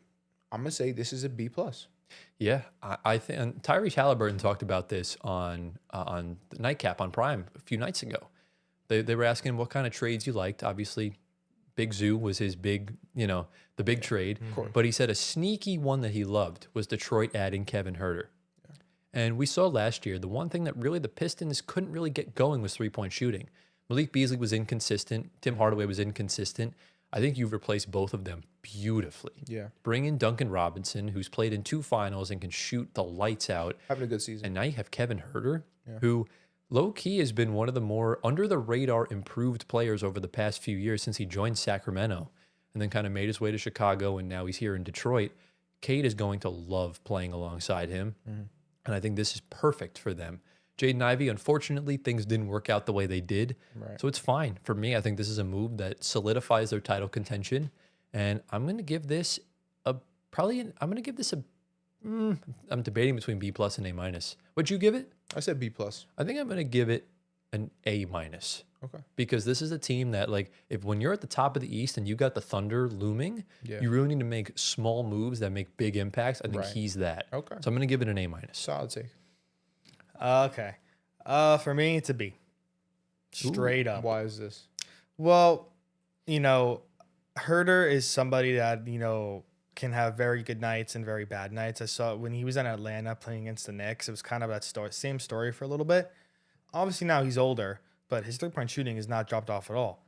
So again, coming off, the bench, it's very iffy, but I mean, never going to downplay Kevin Herter and what he can do. Right. Obviously, it's just kind of, where he is in his career right now.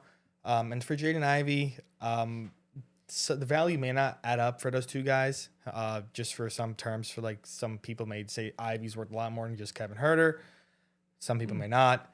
It's kind of a toss up at that point, but I think Ivey had to go because it wasn't working. Didn't fit. He's also an expiring contract. Yeah. And Herter is someone that, again, is going to help regardless. Playoff time.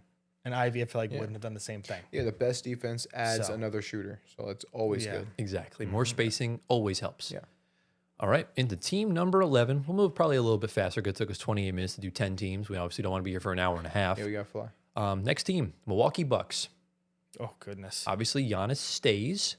And they really didn't do anything else. They just brought in Cole Anthony and Amir Coffey. No. Or they traded Cole Anthony and Amir Coffey for Nigel Hayes-Davis and Usman Jang. And Cam Thomas also is in. Exactly. Nets legend Cam Thomas. Didn't have a good first game. We're not going to talk about that.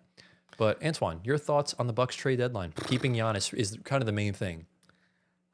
Yeah. I mean, good for Milwaukee to just, I guess, keep their best player in the franchise history. Mm-hmm. And see if they can run it back and add more in the offseason. Who knows what that is?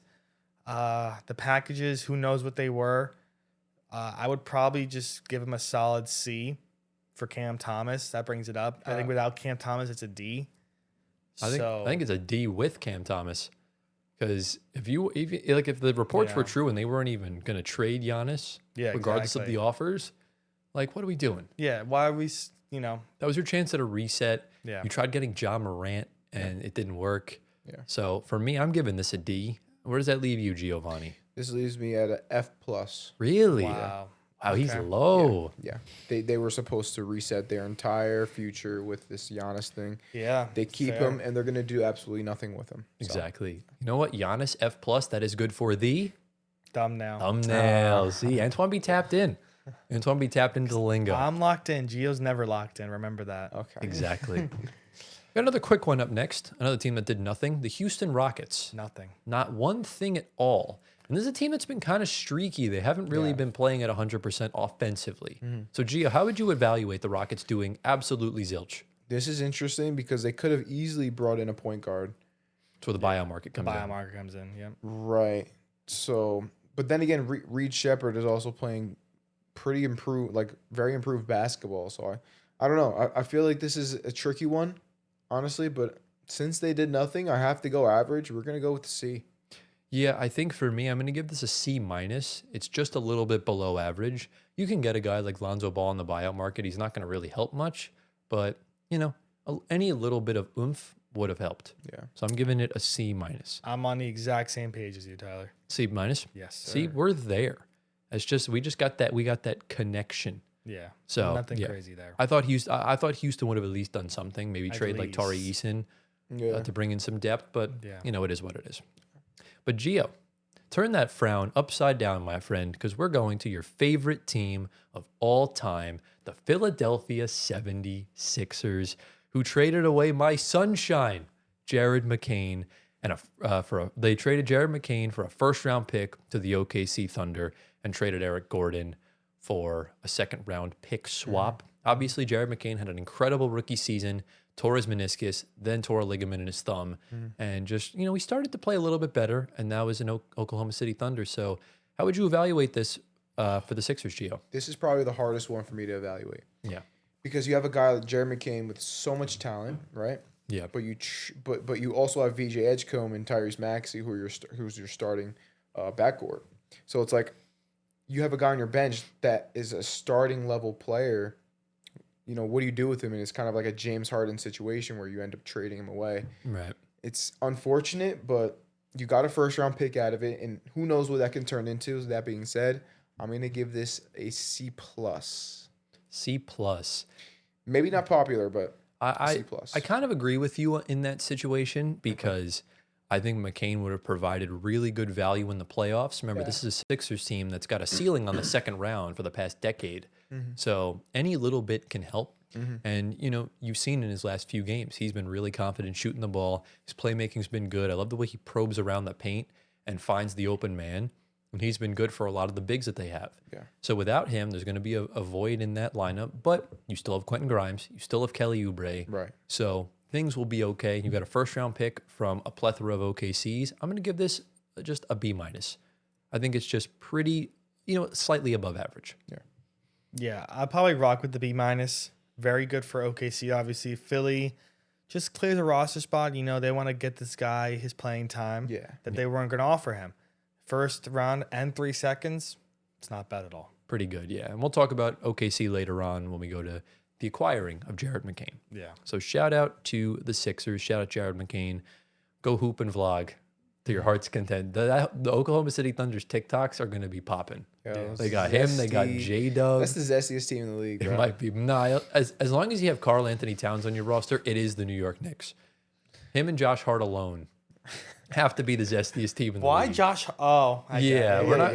Yeah, exactly. I got it. But Gio, keep that frown right side up because we're going to your other favorite team of all time, the Cleveland Cavaliers, who made a humongous, unexpected, I might add, unexpected splash during the trade deadline as they added not only Nets legend Dennis Schroeder and Keon Ellis, but they added Nets legend James Fear the Beard Harden. And Antoine, Cleveland's been on fire. Yeah. So what would you evaluate Cleveland's trade deadline? Well, listen, if we're talking pre-trade, you might have got me at like a C- because of the upside of Darius Garland and Harden being 10 years older. Yeah. But what do you... Post-trade. That's not going to work. Okay. Now they're on a 4-game winning streak, and that C is turned into an A. Whoa. Oh, wow. That's a big jump. Yeah. An A. A-, I'll go. Okay. Harden, I think, is already loved. I think all Cleveland fans forgot who Darius Garland is. I wouldn't say that. As of now. Maybe they'll remember him when he sucks, James Harden, in the playoffs for them a little bit or something like that. Whatever. Who knows? A lot of Cleveland fans are starting to calm their overreactions. Yeah. Which is fair. Schroeder is a great bench guy. Keon hopefully gets to turn it up. You move off Garland. Hunter as well. Lonzo. You clear some dead weight a little bit. They did good. Very good deadline. You know, Gio. no complaints here from me. So what'd you give them? A-. A-? Dang, man. I was actually on the record saying that this was a bad trade, specifically the Garland for Harden. Right. But obviously it's looking like I was wrong. As of now, it's only 4 games. As of now, Right, exactly. Yeah. But as of now, it's not. It's looking like I was wrong. That being said, they still, like, even besides this, they still got rid of DeAndre Hunter, who was on the way down. He was regressing almost every season. Yeah. And they got Dennis Schroeder, who's a really good bench piece. And he's a Nets legend, too. Nets legend. So shout out to him. That's my guy. Very good bench.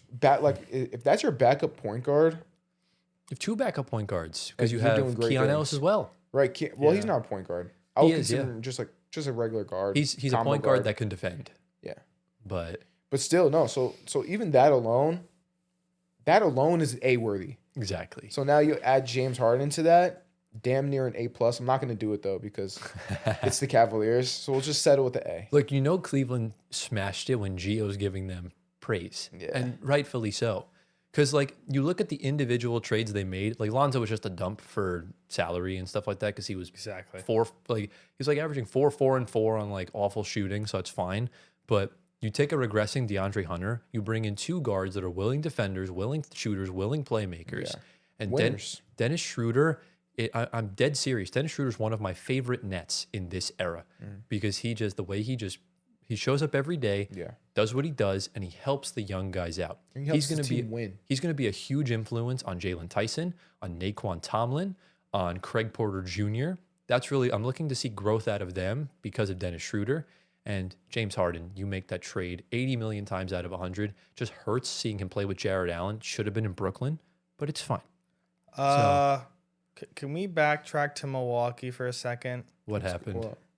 Cam Thomas happened. What is he doing? He dropped 40? Cam Thomas dropped 34 points on God. 12 of 20 from the field, 4 of 6 from 3, perfect 6 of 6 from the line, 4 rebounds, 2 assists, 25 minutes off the bench. Wow. So what you want to bring the F+ to a D-? What do you want to do here? Well, it wasn't a trade, so no. And this is off the bench Cam Thomas, Plus, we not stand starting on Cam on Thomas. business. Yeah, we do. But Cam's going to have up and down games. Also, that's just kind of how it goes. But let me grade the Cavs first, then we'll talk about it. For the Cavs, for me, this is everything to me, this is like the perfect deadline. You got rid of bad players. You brought in James Harden, and you brought in winning players. Yeah. This is an A+. This is, as of right now, out of the first 14 teams we've done, the best. Yeah. I would agree. Yeah. Next team. Yeah. Ready for the next team? You don't want to go back to Milwaukee? I don't know. We already kind of talked about him. It's just one game. This episode's going to be long enough. Listen, so, Nets legend Cam Thomas, I salute you. Shout out. And, I just want what's best for him. Yeah. And let's get into the next team, the Minnesota Timberwolves. Oh, another one. They did a couple things, Antoine. Yeah, of course. What did they do? Well, I mean, Mike Conley's coming back. Okay. They sent bro on a side quest. He's coming back. So, that's fine. The other major trade, you send Rob Dillingham off to be better, right, Gio? That's right. With 4 second-round picks as well, and they get Ayo Dosunmu and Julian Phillips. That's the big trade. So they traded Rob for who? Ayo Dosunmu. And that was it. Julian Phillips. Julian Phillips. And in Ayo's first 2 games, he had 11 in his first game and then had 21 in his second game. Ayo is phenomenal. I like it. I love Ayo One of so the best much. underrated players in the league. Yeah, seriously. How would you evaluate this, Gio? I actually like this because they weren't giving Rob a chance, so I like that they traded him away to give him an opportunity elsewhere. Yeah. But they also got a guy who's pretty much proven at this point. Ayo Dosunmu, he can guard and he can knock down threes. Yeah. And he can run fast break points as well. So that's huge for the Timberwolves. Offense, they need it. So honestly, I'm gonna give this a B+. Yeah, B+. Yeah, this might be another A-tier trade for me. Mm-hmm. I think Ayo's one of those guys where, I do think he's better than Trey Jones. I just let Trey Jones fit the mold because he's a true point guard. But Ayo is a great defender. And when you lose Nickeil Alexander-Walker, you need to replicate it with an elite 3-and-D point of attack defender. There you go. And you went out and got probably the best one on the market for the value. Rob Dillingham in 4 seconds. I think that's great value for Ayo Dosunmu. Yeah. And he's going to be huge for them going forward in the playoffs. This dude's been yearning for playoff minutes. Yeah. And he hasn't gotten it yet. So for me, I'm giving this an A. Yeah. No That's minus, fair. no plus. I think fair. this is a phenomenal trade That's fair. Yeah. from the Timberwolves. I'll rock with a B+, maybe. They need to resign him, obviously. He's an FA at the end of the year. Well, they will. They will. Usually Don't when let you him trade walk. for someone, it's so rare when they don't re-sign. Yeah. So I think, shout out to Ayo. Chicago born and raised and did good things for the Bulls. Just sucks that he played for the Bulls. Yeah. And, just Rob's another one of those 80 million point guards for Chicago. Oh my gosh. Yeah. For now. At least, for now. So, boys, we've reached the halfway point. That was the first 15 teams. Oh my gosh. Are we We're ready? 40 minutes in. Are we ready for the second batch of 15? Yeah, let's go. All right. The Portland Trailblazers. Portland Trailblazers didn't really do much, if I remember correctly. Just Veet. Yeah, Veet Krejci for Duop Reith. Very just average trade back and I don't forth. even know who neither of them I are. actually disagree. I think Veet Krejci is going to be very good for the Blazers. Okay. And Duop Reith just wasn't playing. Yeah. So what do you give it? For me, as far as like this just 1-for-1, remember the Blazers are trying to just wait for next year when Dame's back and everything like that. I'll give this trade a solid B. I think V had some good games this season. He did. I mean, there's a lot of other bench guys I would go to, but I mean, okay. I mean, I kind of see Tyler's point. I'll probably be with like a B-, just because Duop Reith was not playing like he said. Yeah, and you have Veet good centers. So I'll go B-. I'll go C+. You I don't know who just these don't guys know. are. So non-applicable. Yeah. But boys, God, Gio. I know we're trying to go fast here, but we have to take our time with this next one. Yeah. Of course. We're going to the Utah Jazz. Yeah. And, we don't really need to go too in-depth on the actual trade package because No. we've talked about it ad nauseum. Yeah. But, obviously you bring in Jaren Jackson Jr., Jock Landale, John Conchar, Vince Williams, and Chris Boucher, who got waived. And Lonzo. And Lonzo got waived too. Yeah. But, and Jock got sent to Atlanta. exactly, yeah. So it's just Triple J, Conchar, and Vince. For 3 first-round picks, Giovanni, how would you grade this for the Utah Jazz? Wait, come back to me because Okay. my dad just texted me. You good. Antoine, for the Utah Jazz, how would you Well, evaluate we got this? Triple J, we got Conchar, we got Vince Will. The package, the players are kind of just thrown in there. I guess Walter Clayton is, probably the best one because of a rookie that can show potential. It was really the picks that are the main thing. Exactly. The picks are the biggest thing. 3 firsts for Triple J. For Minnesota, I mean that's great for Memphis. But for Utah, you get one of the DPOY candidates, one healthy, some throw-in pieces that could help the team as well. So, for me, I'll give it an A+. Wow, an A+. I wouldn't go that high as far as like a grade goes because it is a big swing for a team that might not even be that good next season. I know the prospect of having Markkanen, him, and Kessler is good. But, it's a way for them to be competitive. I think this can work going forward. I will give this an A-. I think it's definitely in that tier. I think it was a job well done by Danny Ainge, kind of capitalizing on some value. Yeah. I think I agree with you guys. A- seems like the right pick here. Triple J, just add him to the lineup of all bigs, it seems like. So Yeah. pretty cool. Exactly. It I'm really excited to see it. really fits that mountain theme. He had the identical stat line in his first 2 games, like 22 points, 5 rebounds, like 2 assists. He needs to rebound more though. He doesn't need to now. He's got Walker Yeah, I Kessler and guess Lowry not. Markkanen in there, Just bro. He's score. good. Yeah, just And you got Ace score. Bailey, who's 6'9". Yeah. So Yeah. he's chilling. Yeah.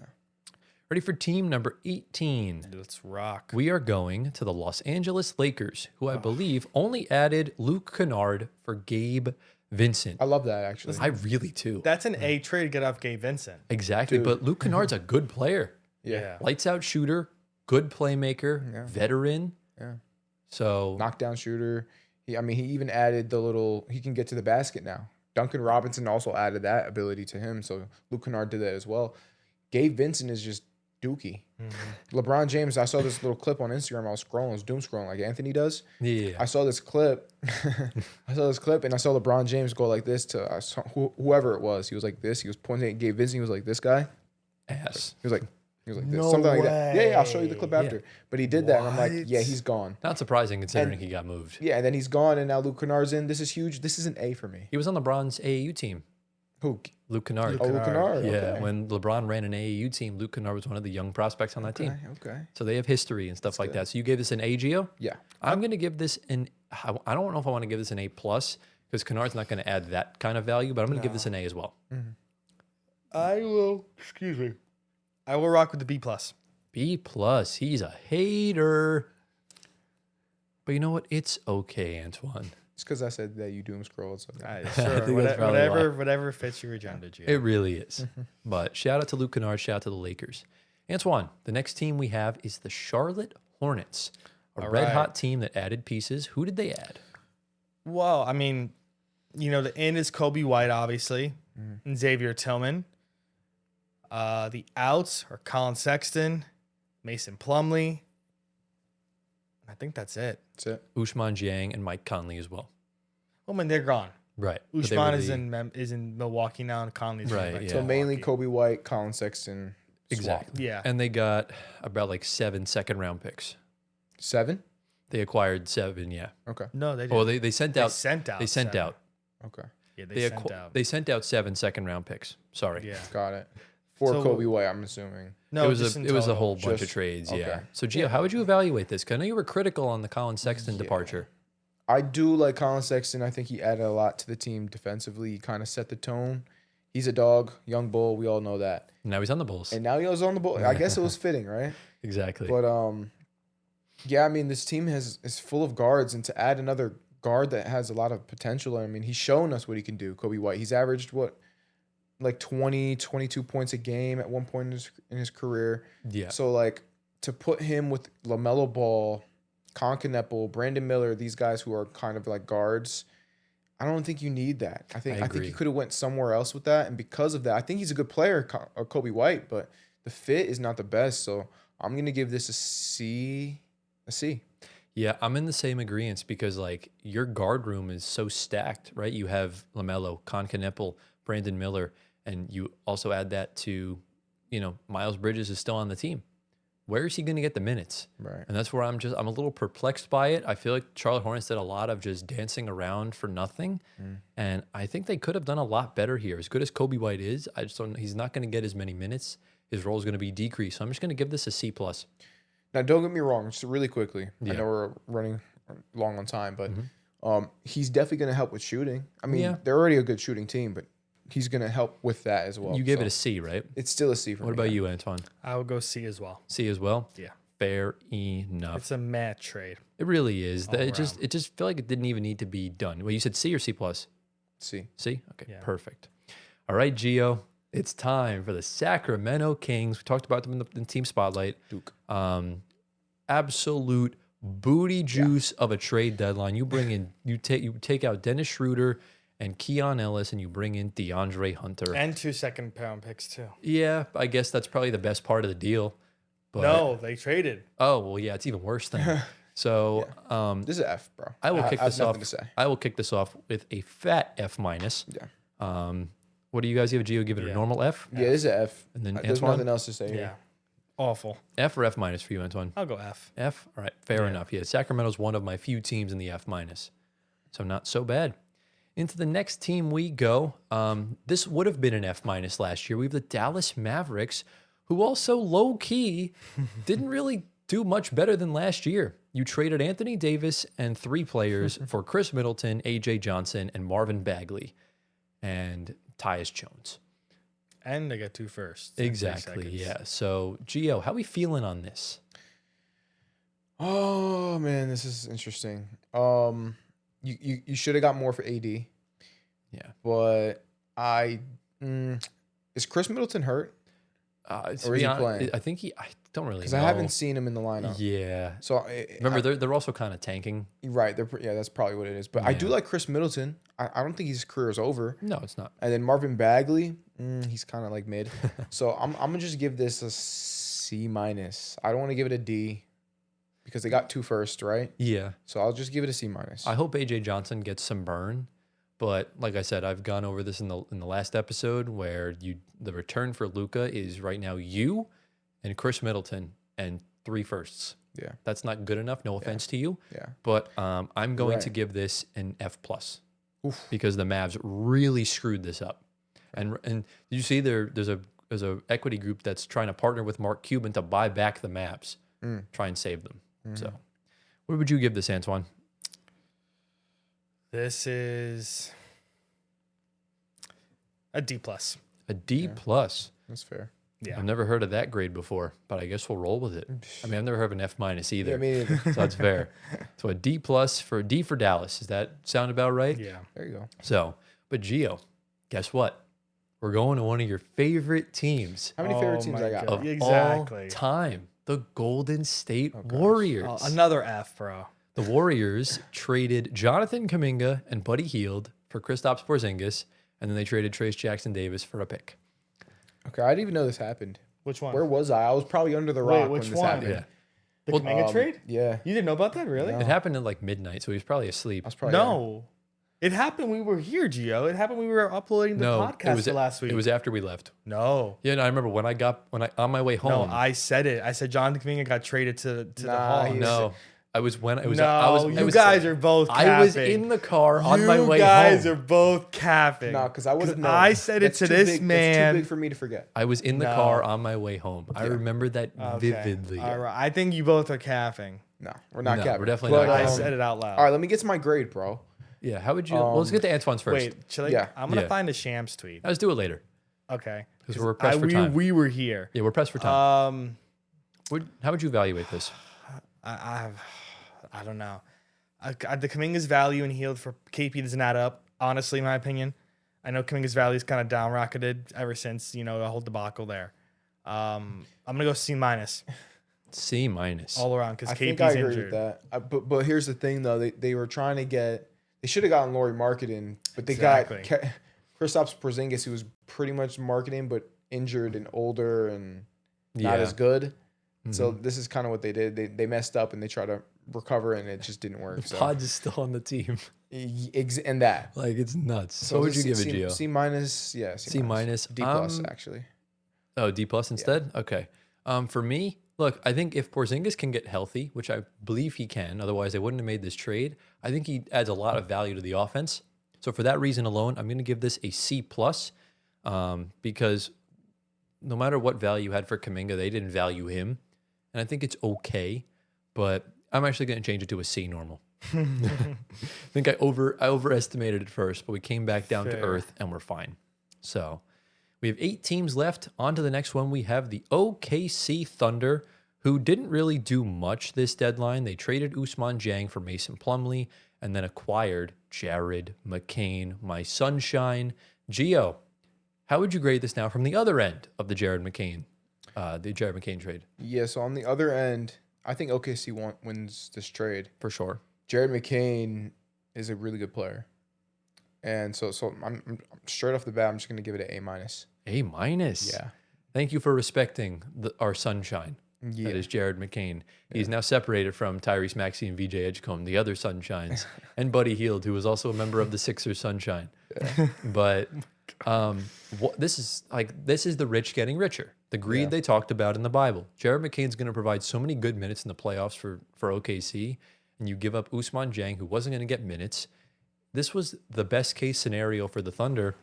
This is another perfect trade, in my opinion. Yeah. I might give this an A+, because as far as like a role player goes, if Isaiah Joe's having an off night, in comes Jared McCain, I think this is perfect for them. Good combo guard, A+.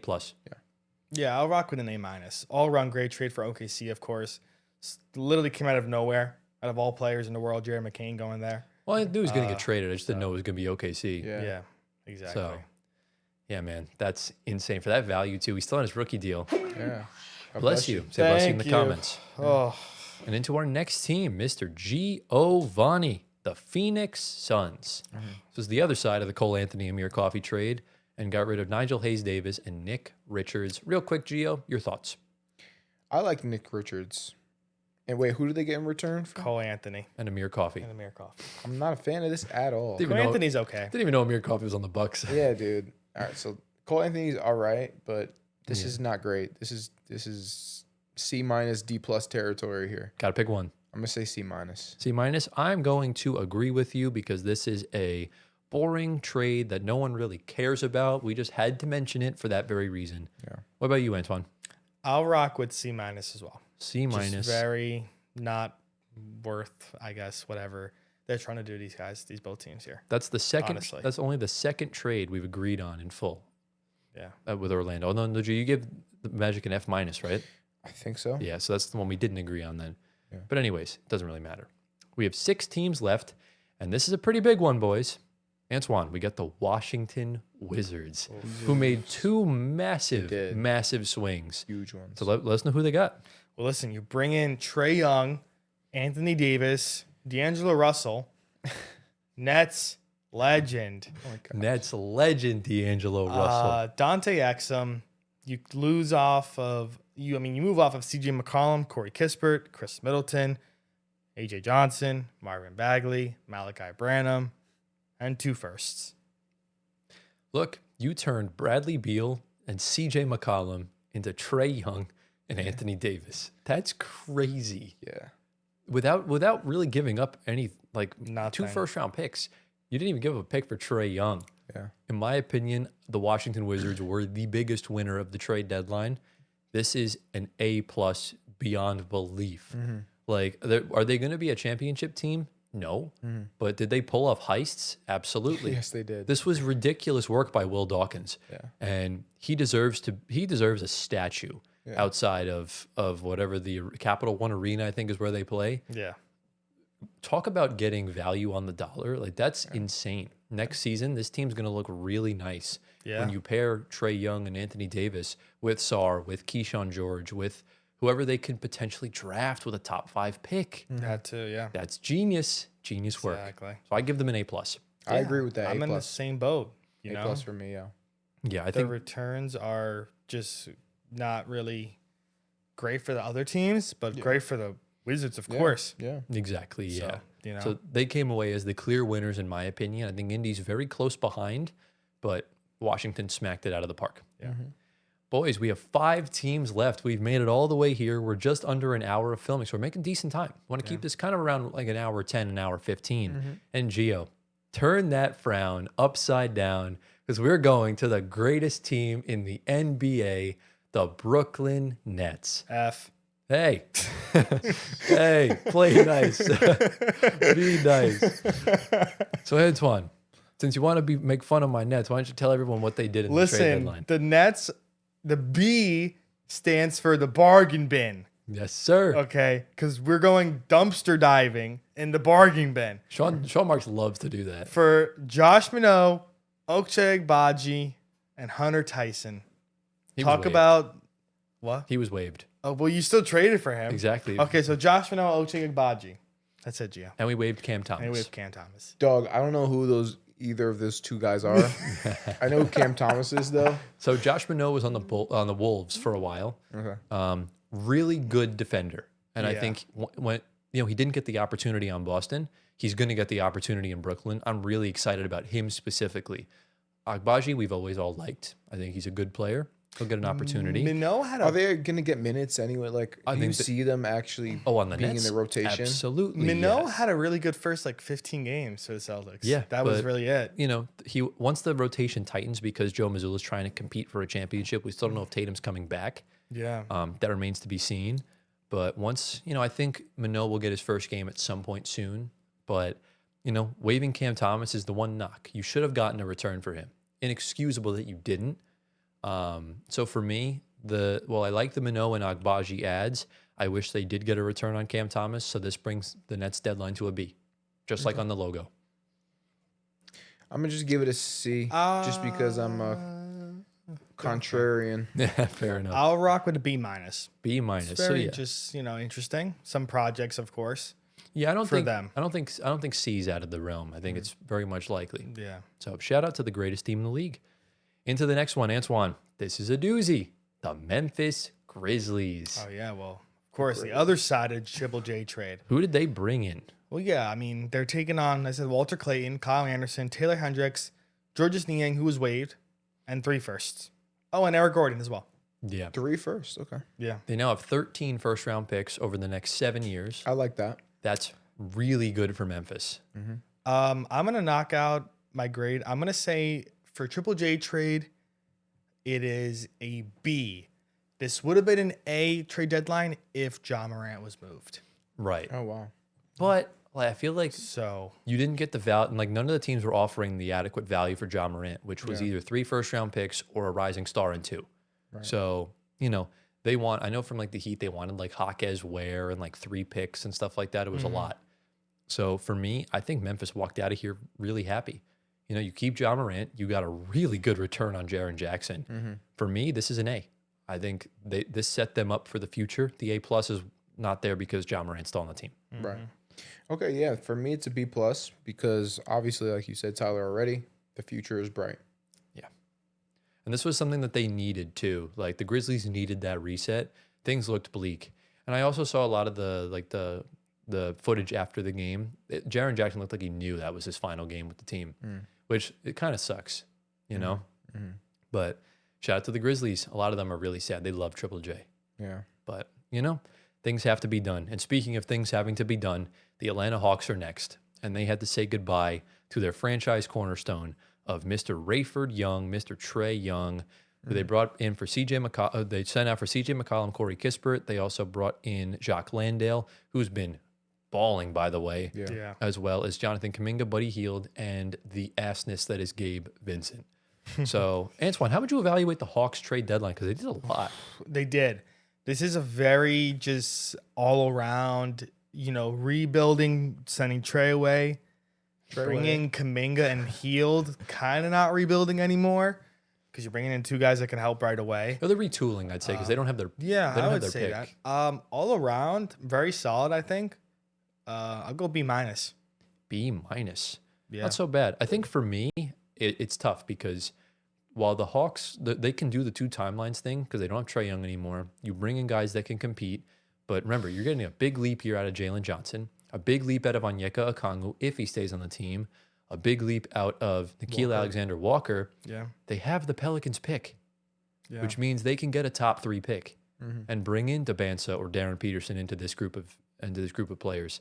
I think Atlanta did really well outside of getting the proper value back for Trae Young. Yeah. So for me, that knocks it down to a B. Yeah, I think I'm going to go the same way, Tyler. This is a B. I wanted to say it was good, but it's just not good enough in return. Yeah, Trae Young return is just not. That's the thing that brings it down. Yeah. Also, real quick before we move on to this to the penultimate team, when Trae Young made that warm up shot and did the two, like saying that that the trade was going to happen, it actually wasn't him saying goodbye. He missed the first attempt and then on his YouTube video said second time's the charm. So that's why he didn't get traded till the fourth quarter of that game, which is fair. But we have 2 teams left, and these are probably, 2 teams that we've always had problems with. We're going to the Los Angeles Clippers. Yeah. Antoine, what did the Clippers do this trade deadline? Well, yeah, you move off James Harden, Chris Paul, and Ivica Zubac. You bring in Benedict Mathurin, Isaiah Jackson, Darius Garland, 2 firsts and 2 seconds. Gio, you used to be a Clippers fan. How does this make you feel? I actually kind of like what they're doing. Really? I do. I think the Garland addition is going to prove to be nice. I think Mathurin as well is going to prove to be nice. A guy that can actually play games for you if Kawhi's hurt. And a playoff riser. And a playoff riser as well. The one thing they need is a big, because they got rid of Zubac. They just need that. That's a big hole to fill. So that's an issue. But besides that, I'm not mad at it at all. I think it's just going to be a B. Hold on. They do have a big. They do have a big. Who they got? They have Brook Lopez. Dude, stop it. He's Who? 80. Nets legend. Brook Lopez. And he's also 85. Exactly. But look, the thing with the Clippers, they didn't want to get rid of Zubac. Indy gave them an offer they couldn't refuse, just like Mikal Bridges. So do I think Zubac is worth 2 firsts? No. I think he's worth 1. But, that's a championship solidifying move for Indiana. I think that can win them a championship. And the Clippers, this is a good fresh restart, right? You bring in Darius Garland, who we know has a really high ceiling. He's right now like a top 30 player, I'd say. And you bring in Benedict Mathurin. I think that's a really good backcourt duo. And the return that you could potentially get on Kawhi Leonard in the summer could be even better. Right. Or he stays on the team and you just compete with him. Right. Yeah. Which I think is pretty likely. I think it's important for the Clippers to get as many young assets in as they can before Adam Silver takes their first round picks away when they punish them for the aspiration stuff. They need to do that. So for me, I'd say the Clippers did what they needed to do. I'm going to give this a B+. And then Antoine, what'd you give it? I'll rock with a B. A B? Yeah. Fair enough. The I think Clippers it's are the good. most B team in NBA history. Yeah, I think it was good for them a little bit. Not even C. That's fair. And boys, there's only one team left, and this is a doozy. There was a lot that was done with this team in the trade deadline. We are going to the Miami Heat, He's being who did sarcastic. absolutely nothing again. Yeah. Pat Riley fell asleep, didn't do anything. There was no other problems. No Jimmy thing last year. Yeah.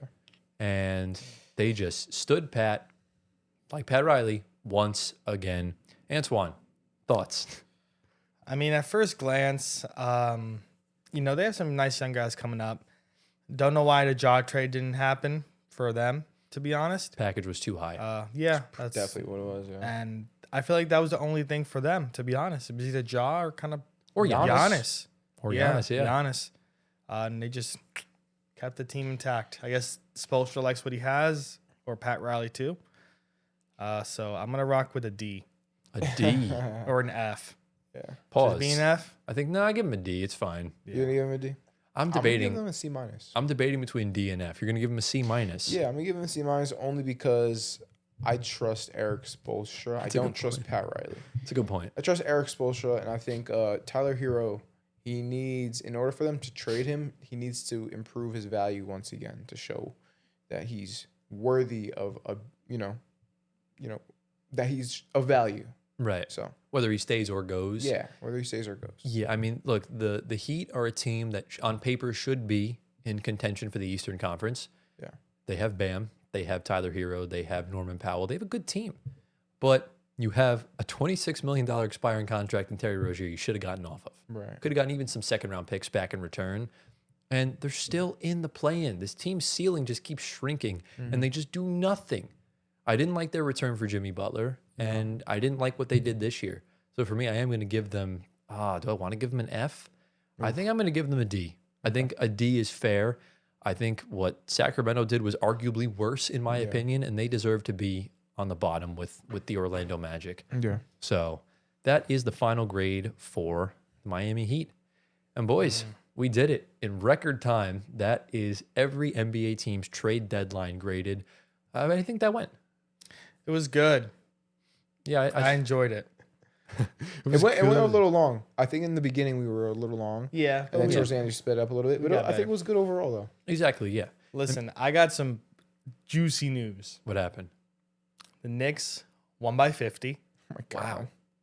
And the leading scorer of the game, you guessed it, Landry Shamet. Jose Oh, Alvarado. Wow. What do you 26 points on 8 3-pointers, 3 rebounds, 4 assists, 5 steals. Wow, there you go. and Garbage time. 19 minutes. Yeah, but you won by 50. 19 minutes? 19 minutes. And he is now the first player in NBA history to record 25 plus points, 5 plus 3-pointers made, 5 plus steals in under 20 minutes. Wow. Whoa, okay. Shout out to whoever has him on Seriously. fantasy.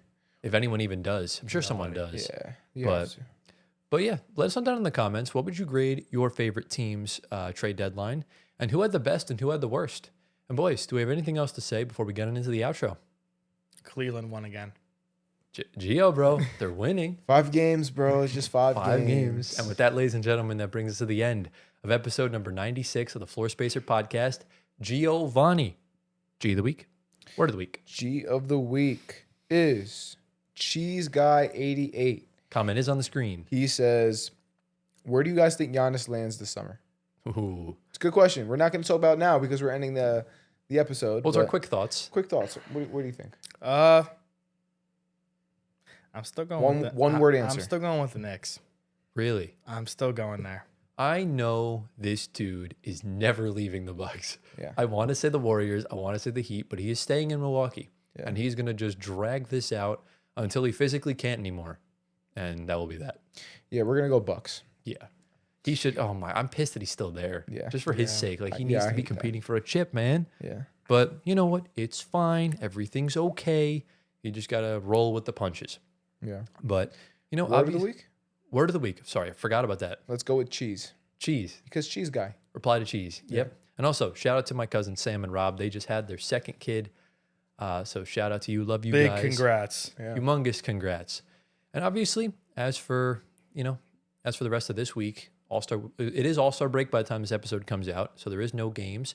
We might be streaming on President's Day on Monday, so we're not sure. It's the day after this episode drops, so we'll have to see. We'll make an announcement if there is. And like I said, we'll kind of just keep tabs, and we're going to start transitioning from all NBA teams to playoff teams. So we're going to start cutting out the bottom feeders from our episodes until the season begins next year. Mm-hmm. So we'll kind of keep tabs on everything. And if you guys did enjoy today's video, be sure to drop a like, subscribe to the channel, get us to 10,000 subs by next month, pretty much. So we're almost there. We're just under 300 away. If you're on Spotify audio platforms, give us 5 stars, answer the polls, leave a review, all that good stuff. Follow our socials down in the description below. Personal ones are on the screen right now. Get my guy Giovanni to 1 million Instagram followers. This guy. That guy. Where did you find that? Looks like a screenshot from the pod. Yeah. Gio. That's amazing. Gio, listen, you're not invited onto the live stream, okay? That's crazy. If we do stream, we'll be talking about just the All-Star weekend. Yeah, we could do that. That's it. We'll figure out a plan. Second half thoughts. Obviously, join the Discord server where you'll get announcements on all that stuff. Follow us on Twitch. That way you guys can, view us on there as well. We're trying to grow that as well. And boys, I'm pretty sure that is everything we have for this week. Am I forgetting anything? I think you're Anybody in the comments that would love to buy Gio a new pair of socks? good. Oh, gosh. Don't show them. You could send it to. No. Never mind. Exactly. So we're going to cut that there. We hope you all, let's go to sleep. We hope you all enjoyed. Thank you all for watching. We love you all endlessly. Giovanni Squatteri just bought 50 Golden State Warrior jerseys with Rudy Gobert's name on the back for whatever reason. And we'll see you all next week in episode 97. Peace out. I don't even have enough bread for that.